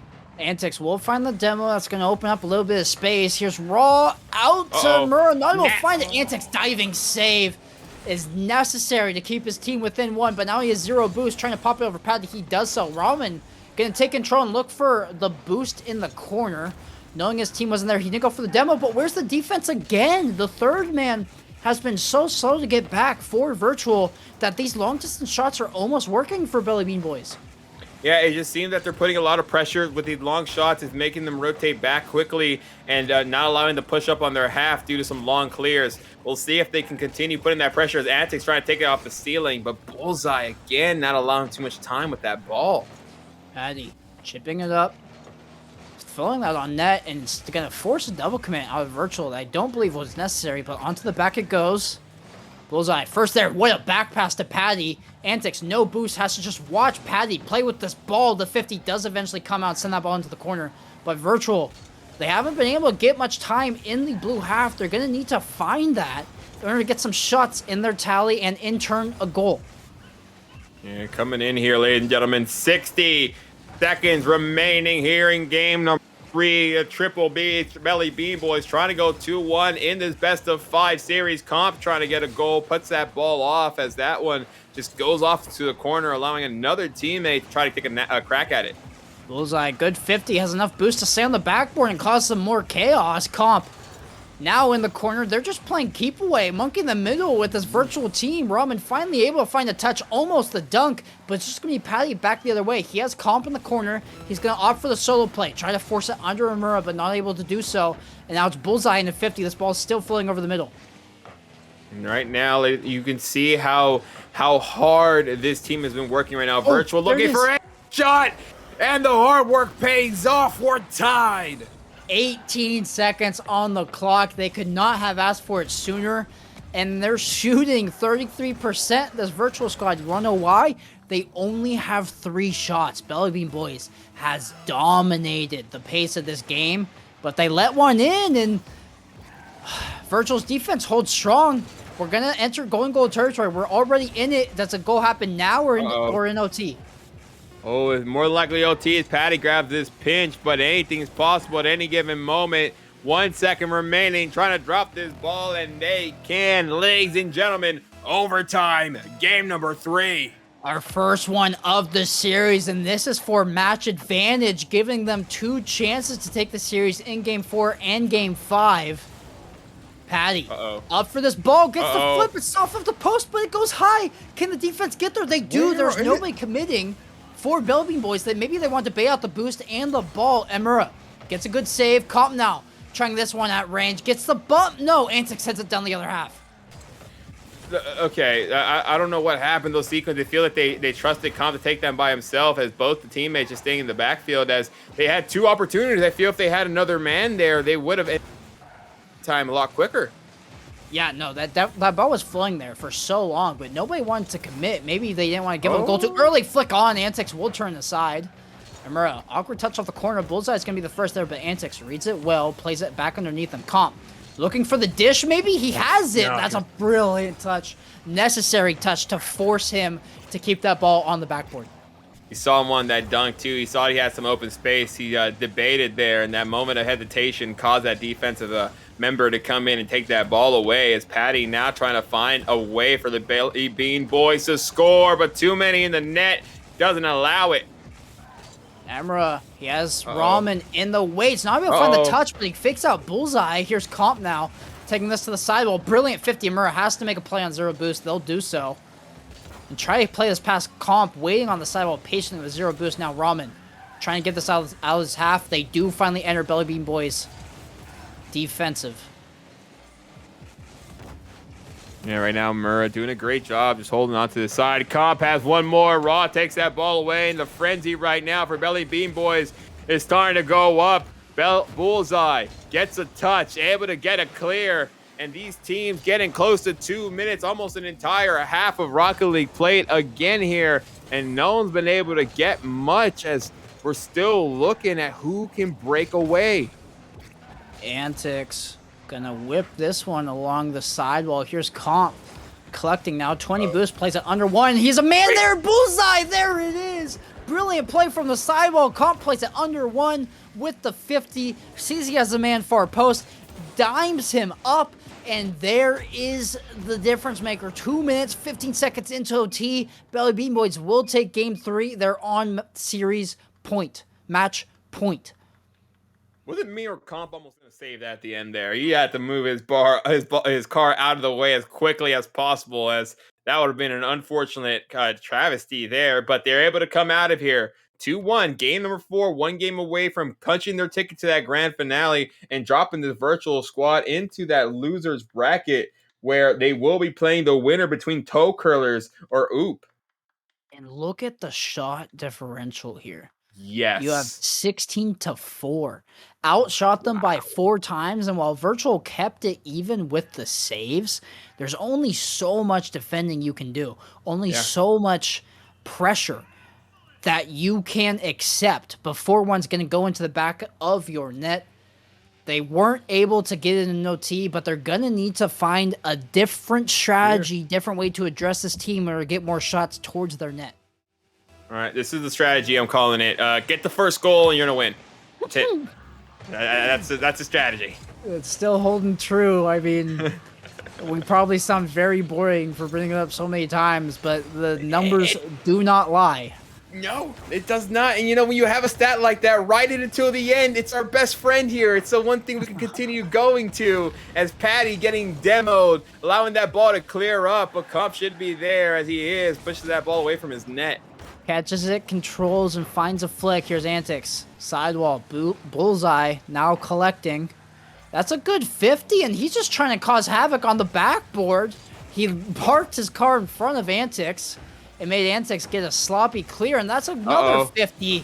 This Great virtual team, every single time they touch the ball, there's always somebody there for Billy Bean Boys there immediately. They cannot get any breathing room. Oh, look at that. Look at Bullseye just showing off his mechanics. And exactly, no breathing room. Where are you going to go with that ball? Well, how about we get a quick 50? It's going to lead to a backboard pass perfectly for my teammate so he can score. And when you're playing with a squad who can just dime things up like that at any moment, it really is difficult.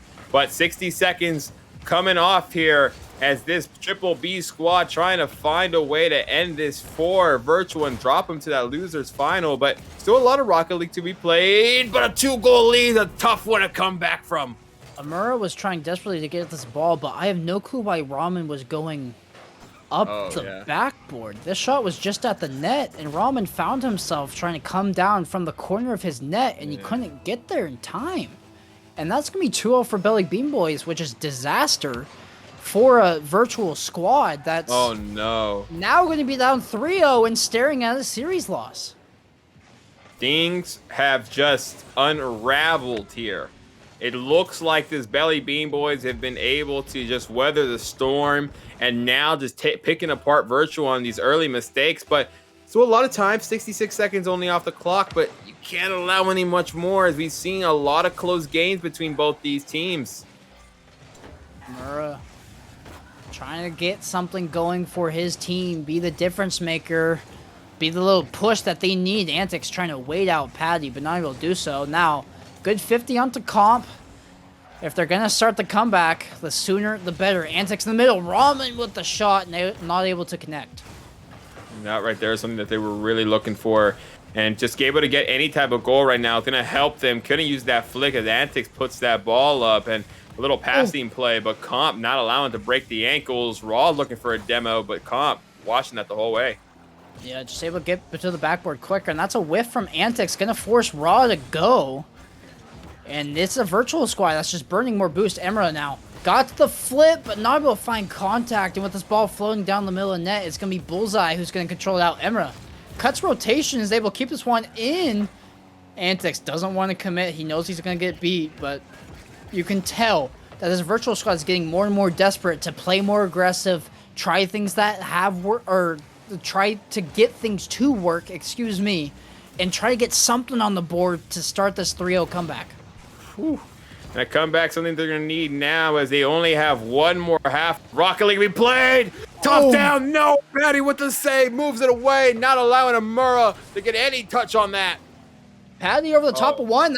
Go north of crossbar. Comp not close enough to make a play. Emra now over Comp with the demo. Can't find the touch onto Bullseye, but he fumbles in the corner. Comp will rescue him, and now Bullseye finally gets back to this ball. Comp chipping it over one. Going to stay on it. Good 50, and the second that Virtual enters the half, they just get sent right back to defense. Yeah, and that's something that's been the clear consensus here. Is Raw. Was that in? Yeah, that was in. No, he meant. I think he meant to do a quicker redirect, try to get the pass there with the bicycle kick, but just put that off kilter. I think that would have floated in. That's unfortunate, but hey, you can't allow anything up to chance. He wanted a faster shot, as now they're going to have to look for another way to score here with 1:35 remaining. If they're able to get 2 goals in exactly the time frame that you just referenced, you're going to think back to that moment right there where the comms didn't come through soon enough that ball would have been floating in, at least from my angle. Emra to the corner. Comp going to read it well. The offense for Virtual has consisted of bouncing it off the corner and beating the Belly Bean Boys to the ball, but it hasn't worked. They need to try more infield pass plays, maybe cutting it from the sidewall back in field, chipping it to their teammates, whatever the case is. Okay. Sure. I thought that was off, but great job I mean, you and I seem to have identical reads. Oh, man, what a shot there, and they now go down by 2. 60 seconds remaining. Can they find some lightning in a bottle, crack their way through, as this squad not trying to go down to the loser's bracket just yet? Oh, Patty. All that work, all that time to get 1 goal, and now they're immediately back to their original deficit of 3 with 54 seconds remaining. Antics just cuts too hard on that ball. He's thinking Amara's back sooner, I believe, but with that rotation not coming in soon enough, we're in dire straits here for Virtual. Yeah, Virtual right now is gonna have to. Things got really real for Virtual quickly, as this team now looking down the barrel. Gonna play a fairly tough matchup next if they can't come out of here, as Amura putting one on, but Patty again being the savior here in game number 3. As he's been everywhere, but you know what's crazy? Patty's only 3rd here on this team. Yeah, I mean, it seems like any one of these guys can step up at any given time. I mentioned earlier that Bullseye was the 3rd man, and we saw Comp at the bottom of the leaderboard. Now it's Patty. There's no one person to defend because they can all do it. And with that 5th goal sinking in, this one is all but over. I will call it. We still have 30 seconds to play, but I'm pretty sure Virtual going to go down to the lower bracket, and Billy Bean Boys have booked their ticket into the grand final, and they'll wait patiently to see who their opponent is. Virtual put up a fight, but Billy Bean Boys, the offense, just too oppressive. Yeah, Belly Bean Boys played an amazing game, and you thought after that first matchup between these two teams, it may have been a little tighter contest, but you have to just give it up to how Belly Bean Boys just came out. They flipped the switch. They were able just to come in here and play a different brand, became a different monster, and dropping down this Virtual squad to play Oop in that losers final, and Belly Bean Boys getting their 1-game advantage in that grand finale, which will be a best-of-7 series. Yeah, Toe Curlers were able to best Reign Esports last that we visited the lower bracket. They went on to play Oop and got swept out 2-0. Oop now going to face Virtual, like you just said. And we'll see which one of them gets to face off against this very talented Belly Bean Boys squad. How many games total has Oop lost? I mean, obviously they're in the lower bracket, so they haven't lost a game there. They didn't lose one in the losers semi. So it was just the one match that they lost. I'm trying to find when they dropped. They dropped to this exact team. Yeah, Belly to the Bean Triple Boys. Bs. And they took a game off of them as well. They all 3 games were 1-goal games, with Belly Bean Boys taking the latter 2-1. So an interesting matchup if we're going to see that. I think Virtual will also still have it in them if they're able to make their way back up there. But first, it's going to be Virtual versus Oop. Do you know anybody on this Oop roster? Looking at it just quickly, 1 second, as unable to get there since we're loading into a quick match really quick. But the one thing I don't think so. Well, when we were looking at them earlier, I didn't see a name that really popped out to me. But something that did pop out to me right now is that both these teams playing for a redemption game against Belly Bean Boys, since they both did go down there. And now looking at this roster for Oop. Cryptic. They have Setch. They have Setch. Setch is a really great player. I remember him when I think, if I remember correctly, he was on Flamosity. I think last August, which 7 and he's gonna kill me because I know him pretty well. I forgot the third man. Sorry if you're listening out there. But this is a good squad, especially Setch. Cryptic, I've heard that name. That's Bolt. I don't think I know Bolt too much, but it's going to be a good matchup. Some good names, some really good talent on this Oop squad. So a matchup that we're going to watch, and it's going to be a really good one nonetheless. 100%. We're going to be following Virtual into this matchup. They're getting a ton of screen time here. Yes, As they we're are. following them back to back to back to back. But both these teams, as you mentioned earlier, looking for a redemption arc against Belly Bean Boys, who is looking like the favorite. Obviously, if you're able to beat the other two teams you have competition against, then you're going to be the favorite. The first one, granted, was when both Oop and Belly Bean Boys were cold. They both were playing their first series of the game, and Belly Bean Boys took it 2-1. So maybe something changes when Oop is warm or when Belly Bean Boys is warm. Maybe they take that one 2-0 next time. Regardless, the focus here is Virtual versus Oop. What does Virtual need to do to bounce back after that loss? They're gonna have to come in here and not allow that. A really good squad with some amazing players on it, and we've seen them just absolutely dominate teams when they get their way here. But it's going to be interesting. Can they get those passes going? Can they really not allow them for their passing lanes to get shut out the way that Belly Bean Boys team was able to? Belly Bean Boys just were able to keep a pace. They every time that Virtual had any chance at the goal, they were right there in front of them. Yeah, and Virtual, the biggest factor in that last series, obviously, there were many, but personally, they weren't able to find a clear. Every single time they got possession in their own half, there was somebody there to 50, somebody there to challenge, somebody there to bully them into being starved and stuck in their net. And so if they're able to find a clear, regroup, regain, recover, triple R to face off against triple B maybe after this game, it's going to be important for them in order to find the space necessary, because we've seen this team fall apart as most teams would when they're stuck in their defensive half. Yeah, we're gonna see how they get going as seems that both teams are loading in here, and we're only a couple seconds away from getting started here in this next matchup, and you really have to ask yourself, after a long day of Rocket League, Oop has been fighting to keep their lives intact, and now they're finally out of that best of one scenario here in this best of three. So we're gonna try to take advantage of that, but Virtual trying not to cut their night short here. We'll find out what we have with this next 5 minutes of Rocket League. Yeah, Oop making the most fantastic lower bracket run I've seen in a while, as they're looking to continue it here and find their way into the grand finals against Belly Bean Boys. Bolty over the top of one. Anzac's not able to find the touch, but Raw is able to do exactly that. And right now, Murrah just trying to keep this back. And you see the demos here by Setch early. And the demo play, when you are able to get some numbers advantage, usually help out a lot, as Raw getting a nice little pass, allowing themselves to try to work on this side. But the clears have just been coming out of the way. What a save! This connection, this team play by Oop, that they're almost able to find one there. It's starting almost from their corner. It's a booming clear, booming pass, almost. Oh my gosh, what a save on the goal line by Setch. Both these teams back and forth. That's another one on over the top of two. Last second. Virtual will find first blood, but oh my gosh. Oop had a few solid looks on net there.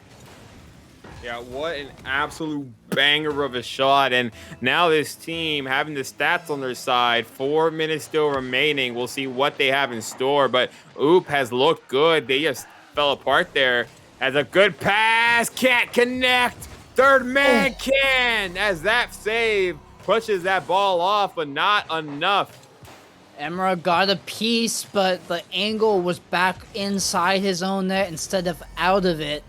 The net needed to be about a third shorter than what it was in order for that one to hit the post. But that's the equalizer. Oop, not allowing Virtual to keep a ton of momentum here as Emra trying to find a touch off the backboard. Falling kickoff and Raw. I wanted to throw it to you, but they won't let me. That's a blazing shot off the misread in the corner.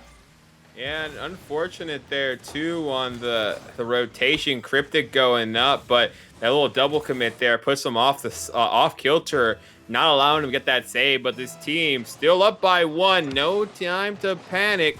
But we'll see what they have in store as Bolt trying to get something on. That one was on target, and Cryptic got that demo. That could have been the immediate equalizer like we saw after the first goal. Bolty trying to bait in antics here. He'll find the better 50. This ball's out to Setch, trying to follow it up. Bolty with the redirect. Well, the third man's up. Cryptic finds a touch, but it's off the crossbar now. And Setch right now trying his best to keep this ball on and show the mechanics. Raw, what a save. That right there could have been a highlight.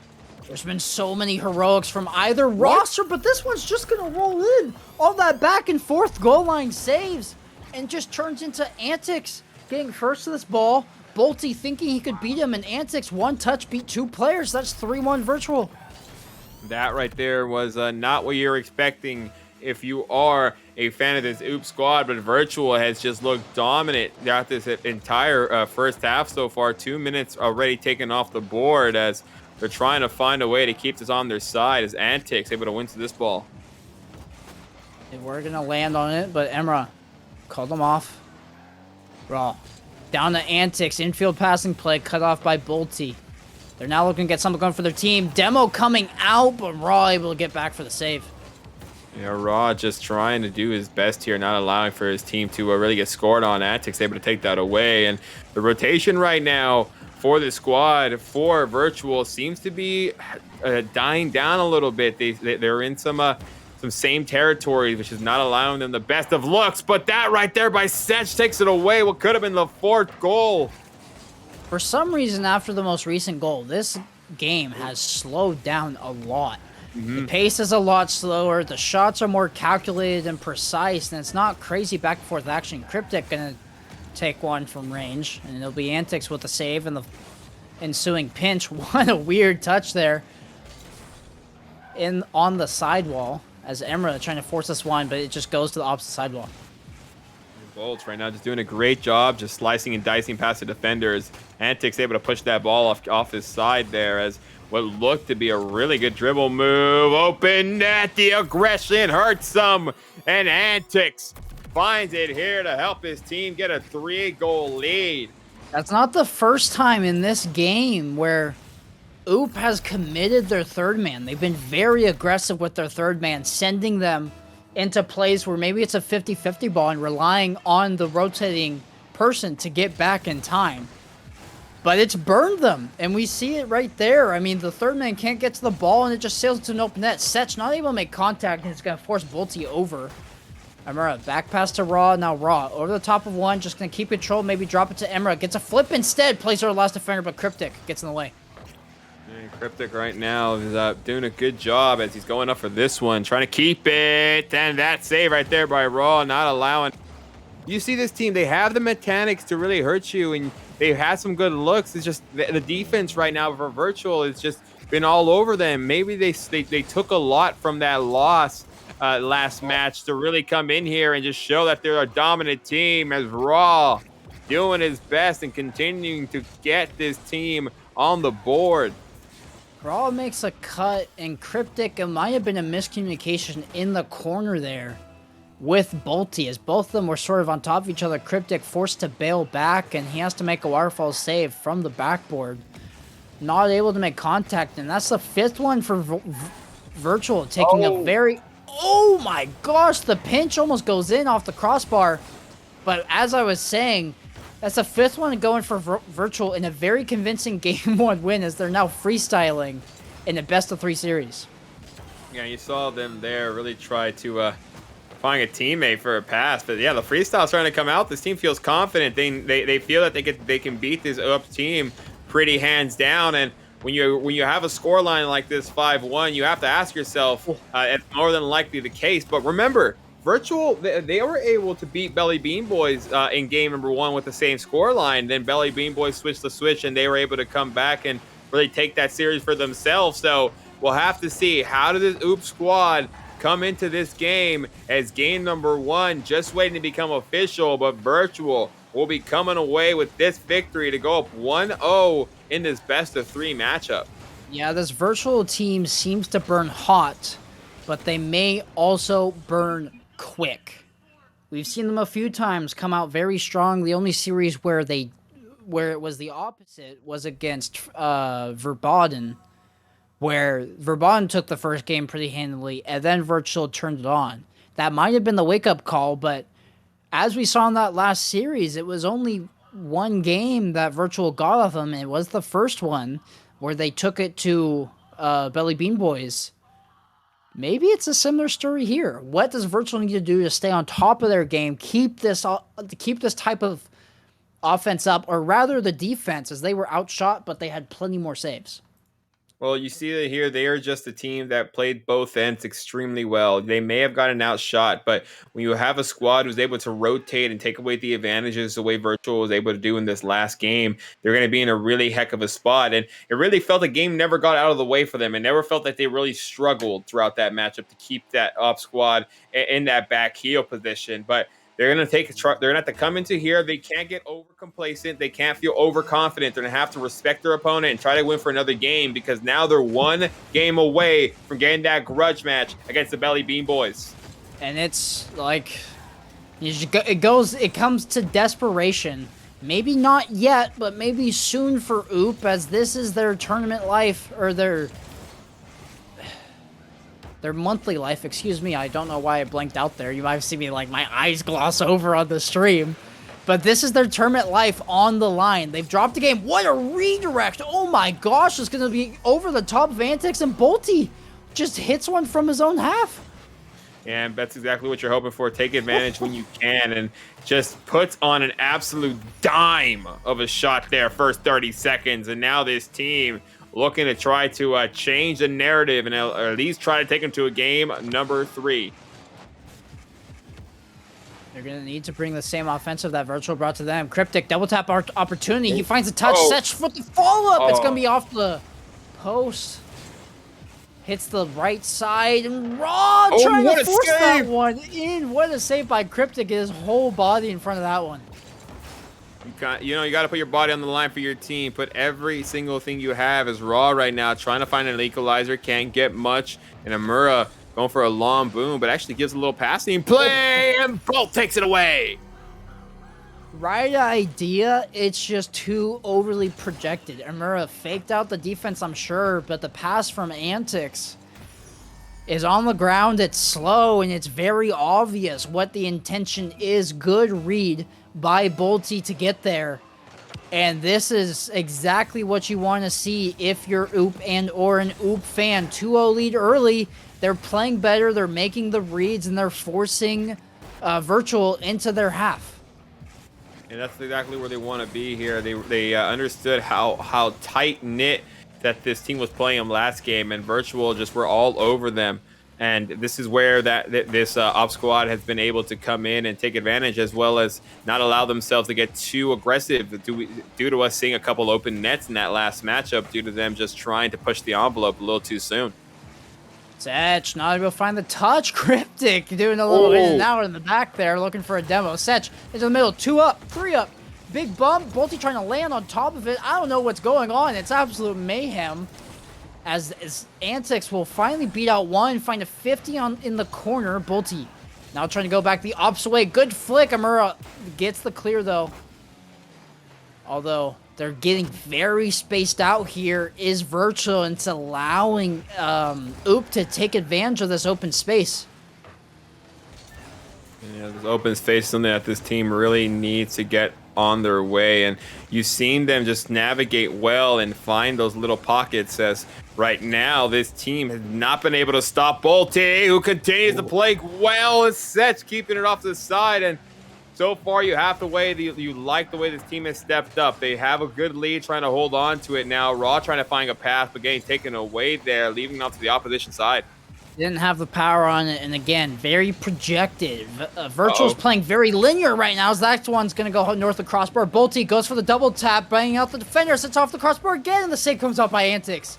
Oh my gosh, that could not have been any closer, but now Raw is an open net to shoot at. He just needs to get it there. Touch on, it's off the post.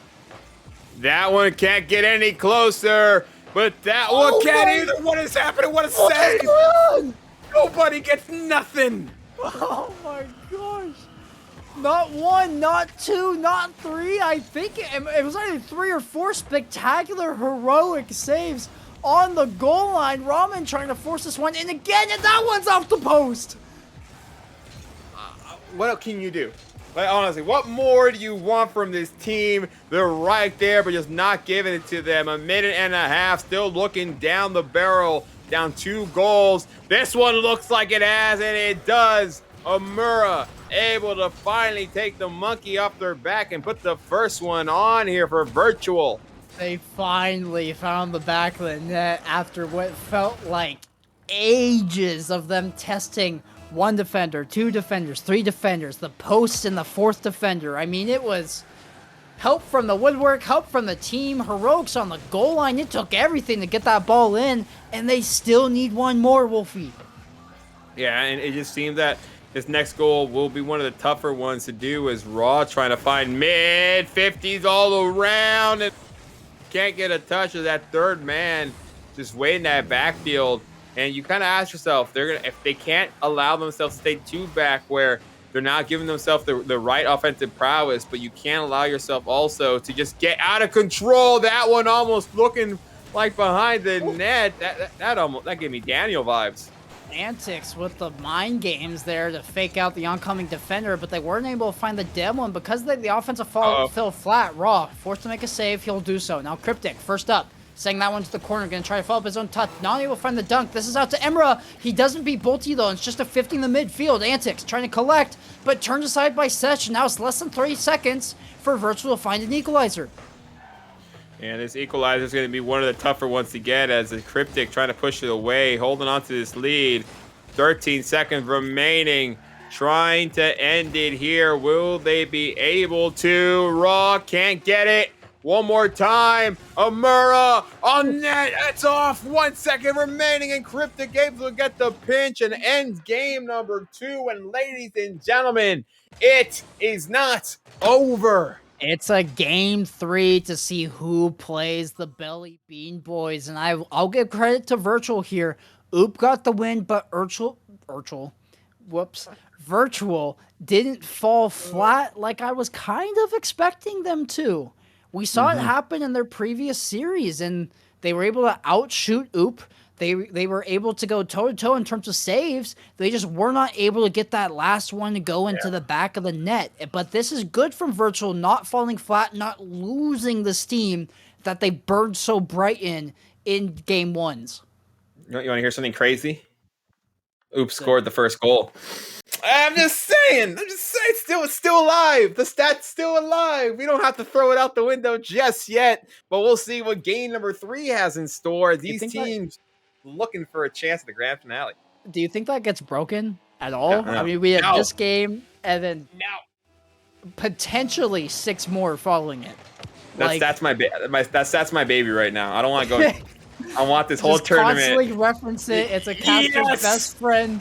It is. This one a little bit awkward, forcing out 2 defenders. This is shot on. Setch will find the save and he'll run into the post. What a great shot there, as these teams looking for anything. Bolt just putting out a long one. Okay. Bolty just fucking rifles one from the corner. And oh my gosh, it's going to go all the way down. Not able to get there is Antics, and Bolty 75 miles an hour from his own corner. And yes, I cussed. I got permission. If you guys watch here, you're probably used to it, but I'm not. That felt pretty nice.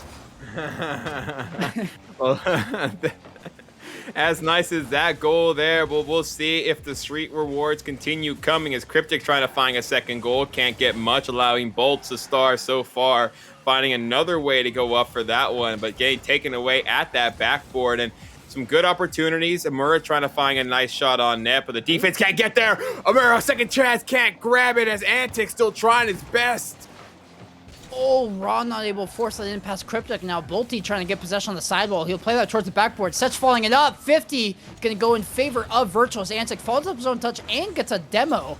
He's a menace on the pitch right now. Emra into the middle. Raw can't get there, so Antics will turn on the far side. This is the middle. All Emra has to do is redirect, and that's exactly it. Fast-paced play from Virtual, and they're able to equalize it 1-1, 3:50 on the clock. Whew! This one's exciting. Yeah, an unfortunate rotational error there. Virtual decides to... sorry, not Virtual.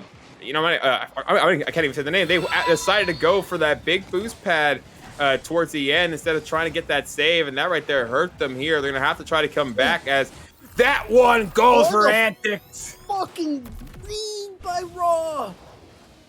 Look at, he reads the waterfall perfectly, and look at the pinch pass. I mean, Setch helped it along, but for Raw to be there, period, to force that one into the middle, 2-1, Virtual. And we're going to have an absolute barn burner here.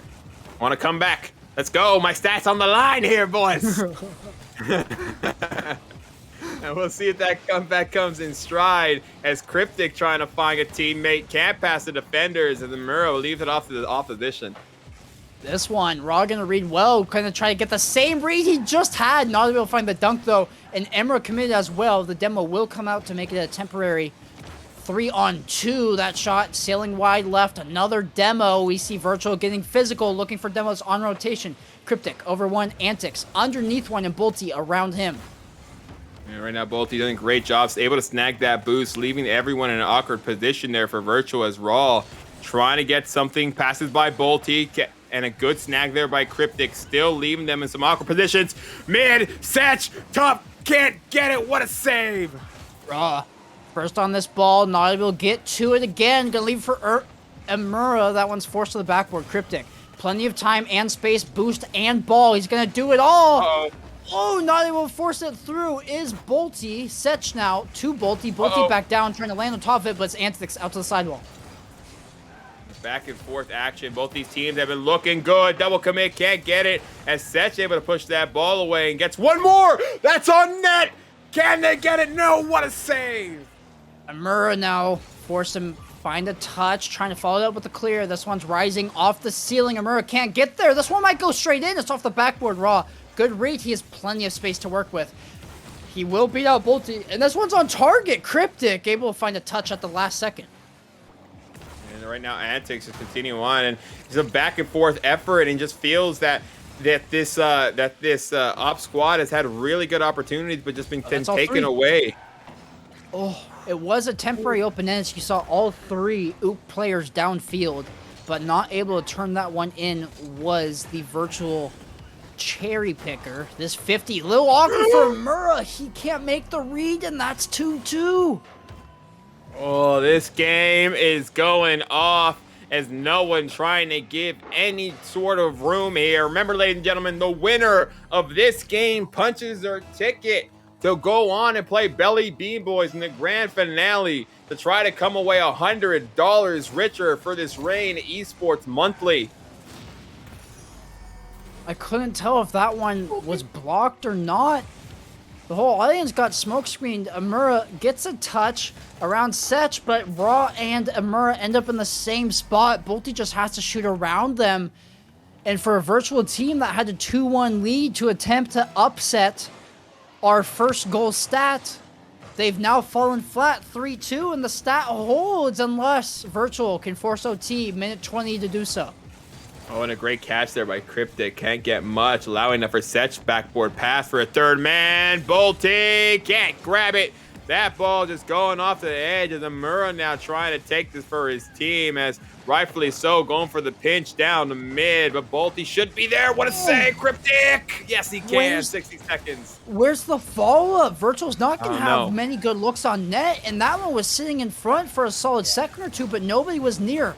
Raw trying to carry it over one. That's going to turn to a 50. Amura has to chase. Cryptic in the corner. Amura back down the middle. This one's underneath him and almost around Antics. Out to Raw into the corner. But 40 seconds now on the clock, and they haven't had another shot. Now watch over Amura. This is an open net to shoot at temporarily. Can Raw get back? Bolty, Raw gets back just in time. There's still a chance. 30 seconds on the clock. 30 seconds, and this is where this team needs to come alive. One more goal puts it away. Bolt's a little too far for that one, but still keeps it on to their half, as this team right now understanding what's at stake, as Setch able to grab that boost and continue leave this side boostless. This ball bouncing on the middle. Raw trying to make something happen. 5 seconds remaining. 4. They need to go the distance. Bolty trying to get it to drop. It's still up. Ross to go through a man. That's not going to hit the sidewall. That is going to be it. We're going to see a rematch between Oop and Bean.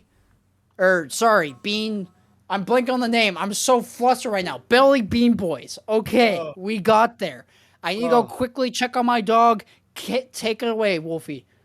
Well, ladies and gentlemen, what an absolute great shot by both those teams. We'll be right back with the grand finale, where Oop will be playing Belly Bean Boys. And remember, Belly Bean Boys grabs a 1-game advantage.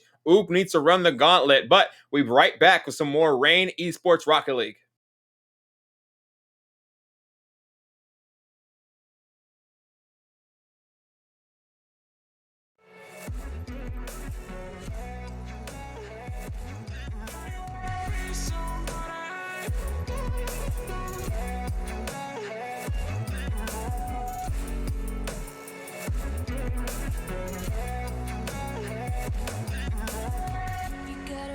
Then you better use it.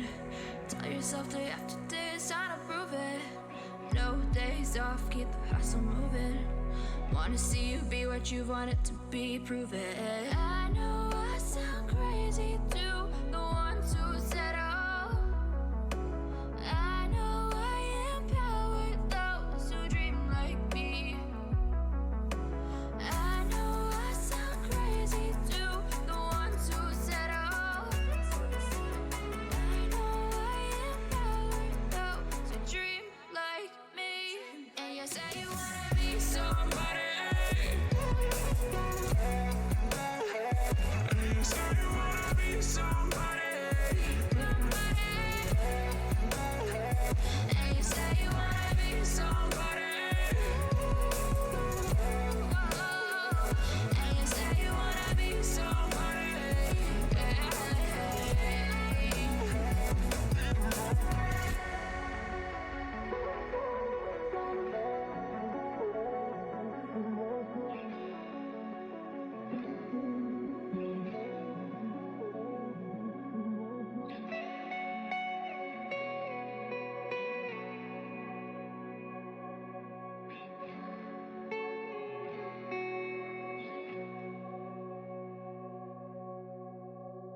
Suck me in smoke, breathe me in and let me go. Fill in the lungs inside you, and the blackened eyes make my way into your mind. Just to know what you knew. Restless every time we start locking eyes. Lost control.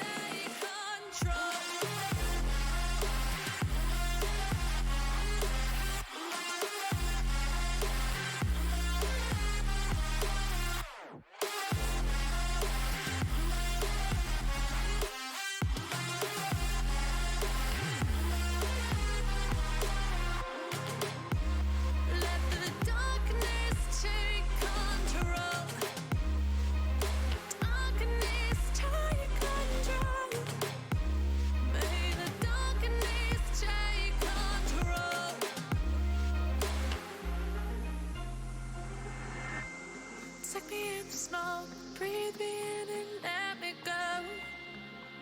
Sink to your heart to find you. Open up your eyes till you're blinded by the lies, so you can see what you do. Restless every time we start locking eyes. Lost control. Oh, it's paradise with honesty, but in the dead of the night. Teardrops on the floor. The pain is over. Feel the darkness take control.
Welcome back, guys. We are here, ready and going for the grand finale, where we have the Belly Bean Boys matching up against for another rematch against two Titans. And with me again, Quanzek, how you doing, my guy? I'm doing all right. Voice is starting to hurt because I've been yelling so much of these exhilarating games, but we're gonna see a matchup that we didn't get to see on stream, as we followed virtual for a while, but they will not be here. It's gonna be Oop versus Belly Bean Boys, and these guys played in their first matches of the day. Belly Bean Boys took it 2-1, but every single game was a 1-goal game. One goal game, meaning these teams have a lot to go against each other. They're very competitive. They know what they want, and it's going to be interesting to see who can come in here and really start to dominate. Oof's been playing all day to get here. They have fought through everybody, and now they're looking for a grudge match. 5 minutes. Let's get into it. We'll see if they can get some revenge for this Triple B squad, knocking them down into lowers in the first place. That 50 is going to go in favor of Bullseye. Petty's up for it. That's going to waterfall down, and making a statement earlier, the Belly Bean Boys. I mean, 13 seconds in, they get one. And always the question is, how does the team come in after they take a break? Most teams usually come out a little slow, but you see them here. Not taking any time, 13 seconds in, grabs his first goal. Very good sign for the Belly Bean Boys. Let's see how they continue to capitalize as Bullseye putting up a nice pass to Patty down. That's goal number 2. And this is a runaway train, and I just want to remind everybody, I don't think it was mentioned up to this point, because the Belly Bean Boys are the sole remaining team in the upper side, they're going to get a game towards their total for this series. It's a best of 7. They're going to start 1-0, and they're looking immediately to make it 2-0. As Patty going the distance, going to get help from Comp, but that one forced into the corner. And right now, Bolt's trying to find a way to get through here, trying to push that ball in, and unfortunately can't bulldoze it. Comp trying to push it away. And interesting fact about Comp, just recently got ranked up in 6-man to the rank B, but that still can't let him put that ball in, as Setch did a great job. Comp, a little bit of a redirect on that touch, gonna follow up this one. He went for the shot, but it was a fake, and Setch not able to turn that one in. Here's Patty in a one-on-one against Cryptic, goes for a little flick, but Cryptic able to force that one off to the side. Bolty, around 1, gets a 50, that goes straight back into his own corner. Yeah, great job right now. This team really is being relentless on the offensive and really just keeping this side off their half. And we remember from the last time we said it, these teams have only a one goal deficit when it comes to wins and losses on who was able to take the matchup, as we have seen Oop go into here and take a game off the Belly Bean Boys, as Patty does a great job leaving it there for Bullseye, and that corner almost getting taken advantage of. Ulti just need to thread that one back around Bullseye for an open net shot opportunity, but not able to find the distance. This is an opportunity, though. Not the power is not there. Comp is going to come in, get credit for the epic save. Cryptic underneath one, trying to stay on it. Comp flicking it over one, but recovering is Setch, and they've been tried defensively. And for the majority, they've answered outside of the 2 goals that we had early, which, I mean, take that how you will. It's 2 goals. That's not exactly the easiest deficit to come from. But this is unrelenting pressure for Belly Bean Boys and Oop. They're going to need to find something, maybe transition-wise, because their shots have not had as much success. Yeah, they really are going to have to come in here and just try to put the thinking cap on and get that lucidness, as we've seen them do well by utilizing some teammates and getting some open pockets of space, which is the reason they made it this far. The way they were able to play in that losers finals showed you that this squad has a synergy to really come in, but a double commit there puts them into an awkward spot. And you know, you just have to ask yourself, when the lights get bright and when the pressure starts to come on, how well are you going to handle those nerves? Remember, this is not just a ranked match. This is not just some random tournament. There's $100 at the end of whoever wins this. Yeah, there's money on the line, a new pair of shoes, 100,000 Rocket League credits. Is that what that translates to? I'm not sure, but there is money to be spent with the victory here. Bolty playing it around Bullseye, and that demo is going to come out to Patty, make this a 2-on-1, but the respawn is going to equalize the playing field. Setch full boost and the ball, but gets bumped off, and now Patty in a race gets beat out by Cryptic. Can he get this to the middle? No. Bullseye's there. And great job by Bullseye, just continuing to pass by the defenders, and Setch winning that 50, trying to get Bolt involved, but just getting pushed away, as now it looks like the offensive train for them is starting to come in. Setch has the reset, can't use much. Bolt leaves that ball up for a teammate, but a nice clear by Patty. Continue to have possession, and Comp can't grab that one. Setch got there on the rotation. Bullseye diving for that one, not able to make contact. Comp takes his time, 30 boost and a dream, not able to find a second touch, so it's going to be Patty. Off the sidewall, Comp has Bullseye, but not the ball. Neither one of them do. As Bullseye trying to recover, that could be pitched to the net off the crossbar, and Patty with the redirect clear. And a great clear there, as under 60 seconds remaining, as this Belly Bean Boy squad trying to come away with the victor. Off the backboard, can't hit much. Patty leaves it off to the side, keeping his team with possession, as a good pass mid leaves that ball up, but can't get much. It's going to be a 50. It's going to filter out to Setch. He's trying to get something going with 30 seconds. They need one now, but they cannot break out of their half. Bolty forced to answer on Bullseye, but it's going to be Patty just stalling time, going from an air dribble from corner to corner and then pinching it back the other way. That was a solid 6 seconds off the clock, and with 10 seconds remaining, they still have not left their half. Belly Bean Boys gonna take technically game 1, but it's their game 2, 2-0 in the series.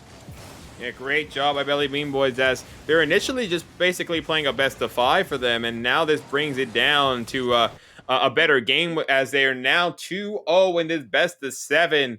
This team's riding high, and they're only 2 games away from becoming here $100 richer. Yeah, I mean, they took it to him too. You see the shots coming out for Oop. They dominated a little bit in the mid game, but when you drop 2 goals within the first several seconds, it's hard. It's hard to come back. You said it. And hard.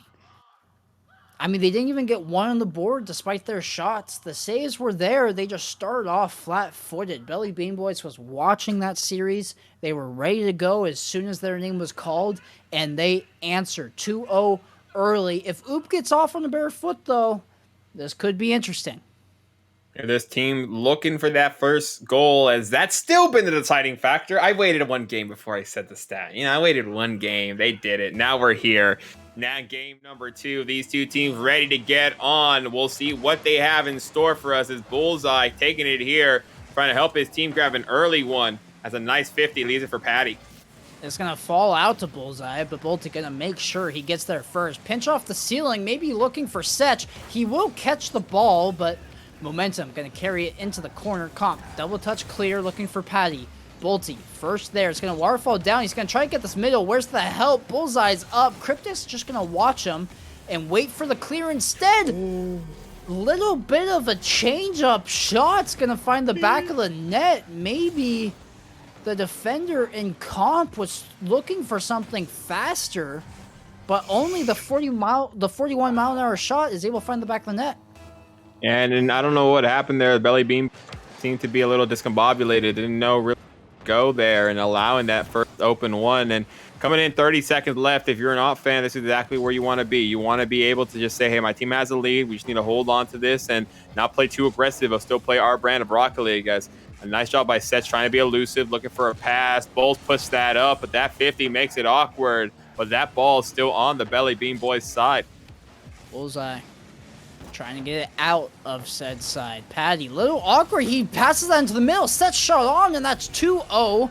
They respond with exactly the same scoreline. I mean, they found 2 in a minute. Patty, just unfortunate touch.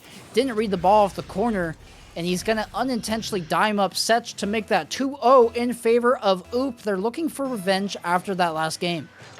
And it really shows you here how well this team's able to come and adjust. As when you get to the top of the heights of Rocket League, it is who is able to come in here and adapt to the surrounding that they're put in and the environment that they're being taken part of, as this squad has just come into here and really taken the bull by the horns and said, hey, we're not going anywhere. Belly Bean Boys is a good squad. They beat us before, but we're going to come in, grab a 2-goal lead, and try to continue it on. And both gets a good clear, not allowing that ball to sink in.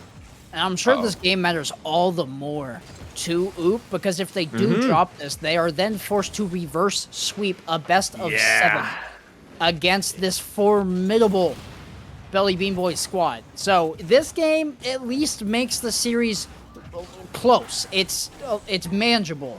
But losing this one, I mean, your morale goes down through the basement. So very crucial game for them. They're in the lead. They need to hold it for the remaining 3 minutes.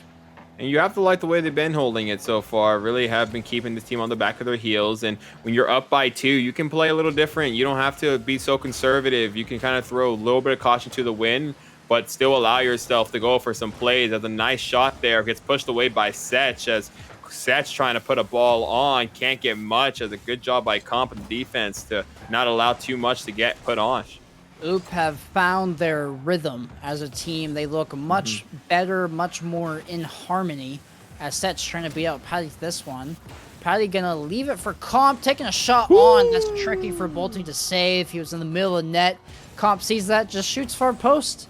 That's 2-1, and yeah, I if you're Oop right now, you're starting to sweat a little bit. I mean, this is winnable for Belly Bean Boys easily, and if they take it, it becomes so much more difficult. It really does when you're having to play a team like this who can go and grab a bucket when they need to. And we know that this squad has the offensive power to come back from a 1-goal deficit. Bolt pushes that ball away. And as we said, I thought we were going back to equals right there, close to the 2-minute warning, as Setch pushing this ball away, trying to give Cryptic a chance to clear this, but still off their half. Finally, they will break out as they cross the midfield line. Comp trying to make sure they get sent right back home, but it's going to filter out to Setch. He's carrying this all the way, going to try to pinch it back middle. He does exactly what he was intending to, but the help was too far to do anything with. Cryptic rotating all the way back, going to allow both to take this ball. This one's going to float towards net. Bullseye collecting, trying to go back the opposite way, generate a goal for his team. And trying to continue on. Patty can't grab it, leaves it for Comp. The faking play there can't give him much, as the chaos at this orange net doesn't come into fruition, as Cryptic trying to push this ball off, but this blue squad is everywhere. Oh, Comp missed the open net. All 3 players from Oop jumped for that ball. One did bail, but it was so late. Comp just needed to hit that generally on target. It would have gone in, but he shoots it short left side. And that's a golden opportunity that's going to be missed to the wayside, although Comp is putting Cryptic on skates. That's almost ghosted down. That will eventually be forced in by Bullseye. It almost came out, but it's 2-2, 50 seconds left. That's unfortunate right there, but under a minute left. We'll see if they can come away the winner. And you know, I'm kind of sweating right now. My stats in jeopardy. And 50 seconds left, ladies and gentlemen. Who takes it here?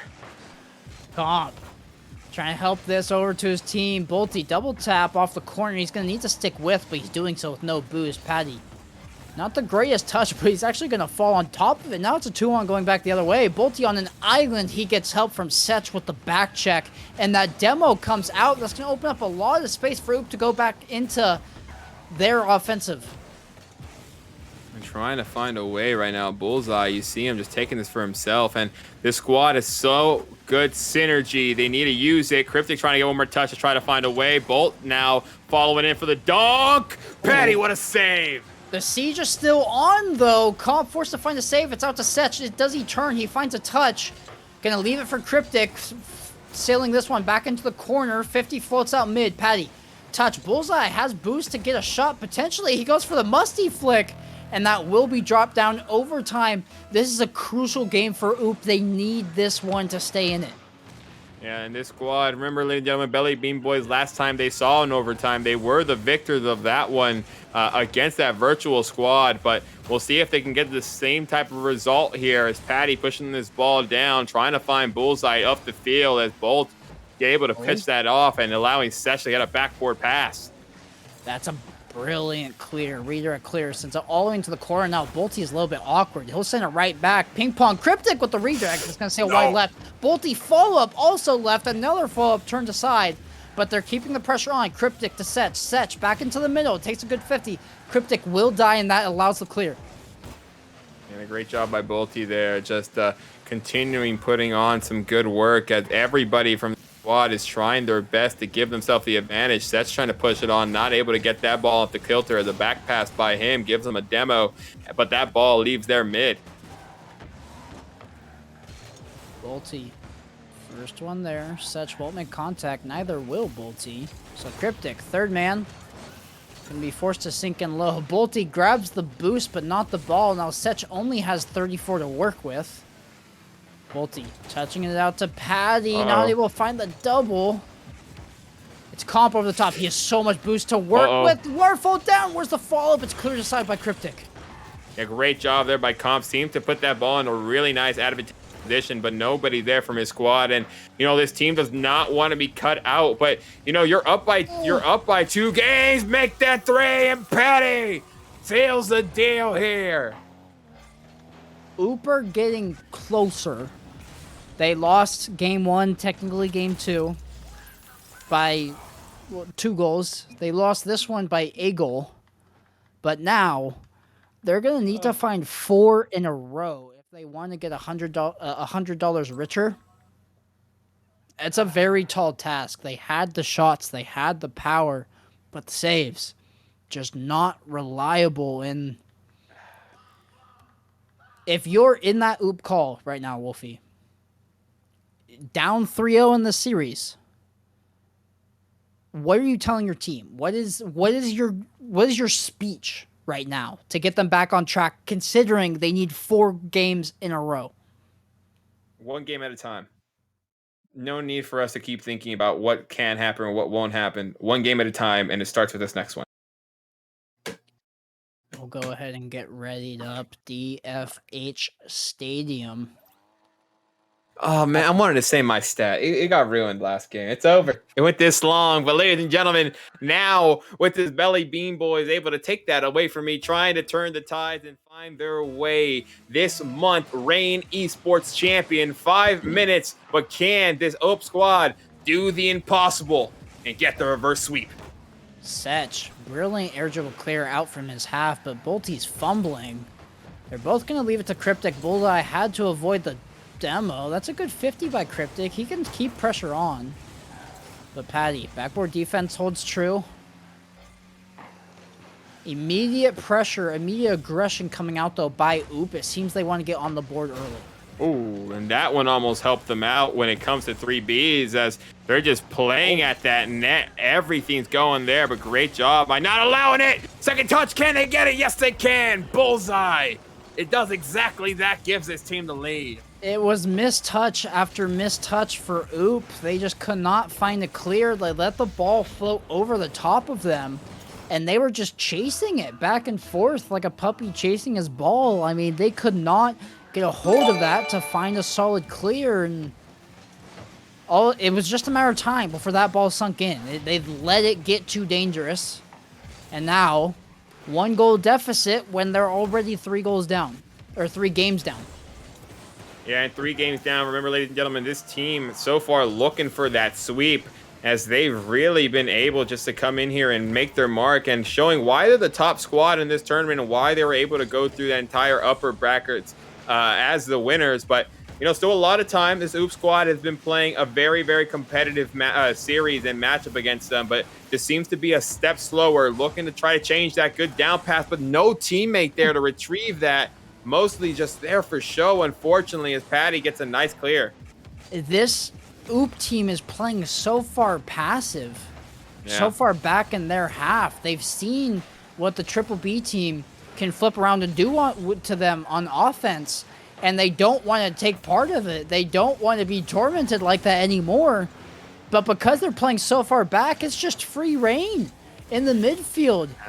Triple Bs have control of the ball, they have control of the shots, they control the bumps, and there's zero offense for OOP right now. They have transition plays, but they're gonna need more than that if they want this game, let alone 3 more. Yeah, I agree with you there. It really does feel that they're a bit deflated, and I feel for this Belly Bean Boy squad may put them a little deeper into that horrible mindset you hate seeing teams get into, but they're still in the woodworks. They're only down by 1. It's not that they can't come back to win this. We'll see if they can here as we're starting to reach the second half of this game. Comp putting that ball down. Setch able to get a nice clear, giving himself 1 man to beat. At the end, Bullseye whiffs. Comp gets a touch as that one's still looking for a way in, and it does. Cryptic able to find the message and give his team the equalizer. I don't know how to address this situation, because the initial whiff was on Bullseye, but I'm pretty sure he was reading Setch, who missed the ball entirely. Bullseye was reading Setch to get a dunk or a 50 or something, and when that whiff happened, it collapsed the entire play. So whether that was intentional from Setch or not, it worked. They found the equalizer. Now they play your game. You're in it. You have 2 minutes on the clock. You need to win, but like Wolfie was saying, take it 1 game at a time. It's only this game, only this 2 minutes. Yeah, last 2 minutes, this team really need to come in here and put that Mamba mentality into work, not allow themselves to feel sorry for themselves, more feel that they still have a chance as Bullseye takes it here. Bolt, top down, trying to grab a second shot at it. He does, and Bolty gives them the lead here.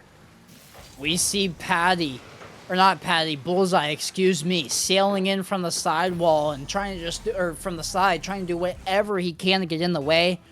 But that read was impossible. It didn't go straight down off the crossbar. It didn't go straight out. It went down at like a 30-degree angle, and you could tell by the jump that Bolty had. He was just trying to get any touch on it any way he can. He put himself exactly in the middle of that ball. They have the lead. This could be 3. No, it's not. But a minute 30 to hold on to it. Turtle up for all I care. You need to hold on to this. And this is where this team needs to really put through it. Patty trying to find something, can't get much as Cryptic taking this for himself. And the last thing you want is for this team to start breaking the rotation. They've been putting themselves in a good spot. They can't find themselves in a worse one as Bullseye puts it where both defenders are, but no one can get a touch. A very familiar plot line to what we saw from last game. Cryptic and Setch are on top of each other. Bullseye, they're both facing far posts, so what do? You shoot short post, and it gets behind both defenders. Good placement there. It's all tied up, and now pressure is back on OOP. Yeah, we're going to see how they continue with the 60 seconds remaining. Will we see overtime? Or will one of these teams able to get it in regulation? That ball can't go for Comp. leaving it up for Setch, but a good save there by Bullseye. Gives him one more opportunity, but this one's still in it. Comp, what a save! Bolty not able to get there. Neither is Setch. Now, Bolty a little bit awkward. That's a good 50. Cryptic has to make a save. He'll just let the ball fall to him.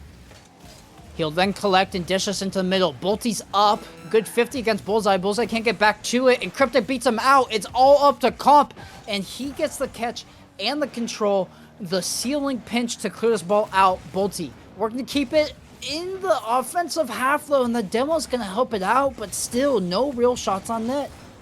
Yeah, unfortunate there. They're going to have to try to retract their steps as this is coming towards the end. Final 8 seconds left, and will winner come here? This is a good shot. Good 50. Puts that ball down. Cryptic trying to keep it up one more time. That's a good pass. Oh. But the save puts it away. And ladies and gentlemen, we're going to overtime, and Ope is playing for their lives.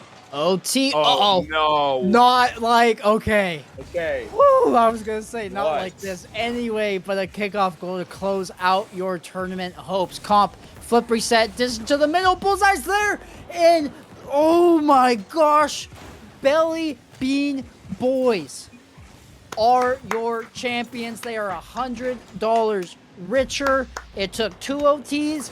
They are undefeated, no single series loss. Congrats to them. Yeah, heck of a job to the Belly Bean Boys. The Triple Bs come out and represent as they take the Reign Esports $100 tournament. And you know, they had a really, really great matchup throughout this, and they messed up a lot. They messed up a lot of teams here, and they messed up my favorite stat of the day. But you know, it is what it is. But what a series! What a tournament! Yeah, they're able to wrap up the Reign monthly tournament for March. And in good fashion, too. I mean, never dropping the lowers, sweeping grand finals. And there were a couple teams that gave them a run for their for their money, specifically Oop and Virtual. But we saw how they performed against Virtual. They corrected their game 1 mistakes, came at them hard, game 2 and 3. And Oop, the first series may have been 3 and 1 goal games, but this one did not look close. It only took 3 to close it out. No. Yeah, Belly Bean Boys, they had a firm grasp on this one throughout the whole way, and they played a heck of a series, but unfortunately, they shouldn't hang their heads. They played a very, very great bubble team in the Belly Bean Boys, who are looking to put themselves in a lot of people's radars this upcoming split. So saying that you lost to them is not saying anything to Oop. They just need to come in here and just continue to improve, as this is the type of tournaments that you want to continue joining, as Reign Esports is known to throw these monthlies, exactly what it says, every single month. So those in the chat who are wanting to get in here, make sure to join the Discord and stay up to date for all future information. Yeah, and that'll do it here. I mean, congrats again to Belly Bean Boys. They're your March Reign monthly tournament champions. $100 richer. Definitely a team to watch for this upcoming spring qual into ROCS. And wow, what a day. What a stream. Thank you all for being here. And don't stop being loyal. Appreciate your time here. And Reign, thank you for having Wolfie and I. It was a blast here. I enjoyed watching some brilliant Rocket League. Thank you again.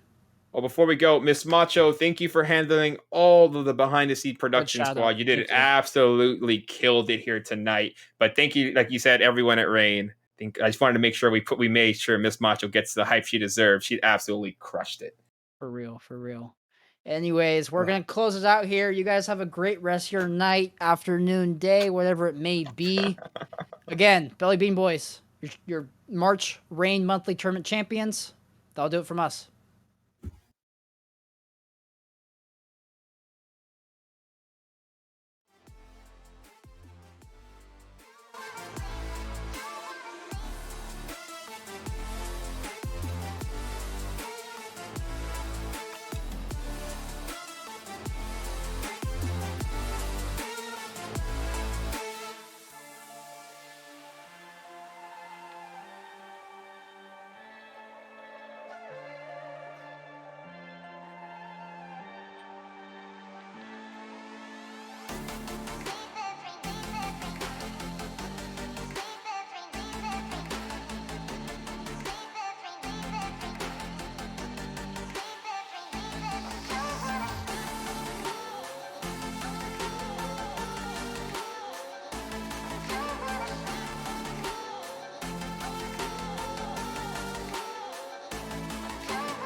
broken and alone. I feel the rain crashing down all around this empty town. I'm searching for the lost and found, but you don't care, you're unaware. Keep moving like the scars aren't even there. It's in the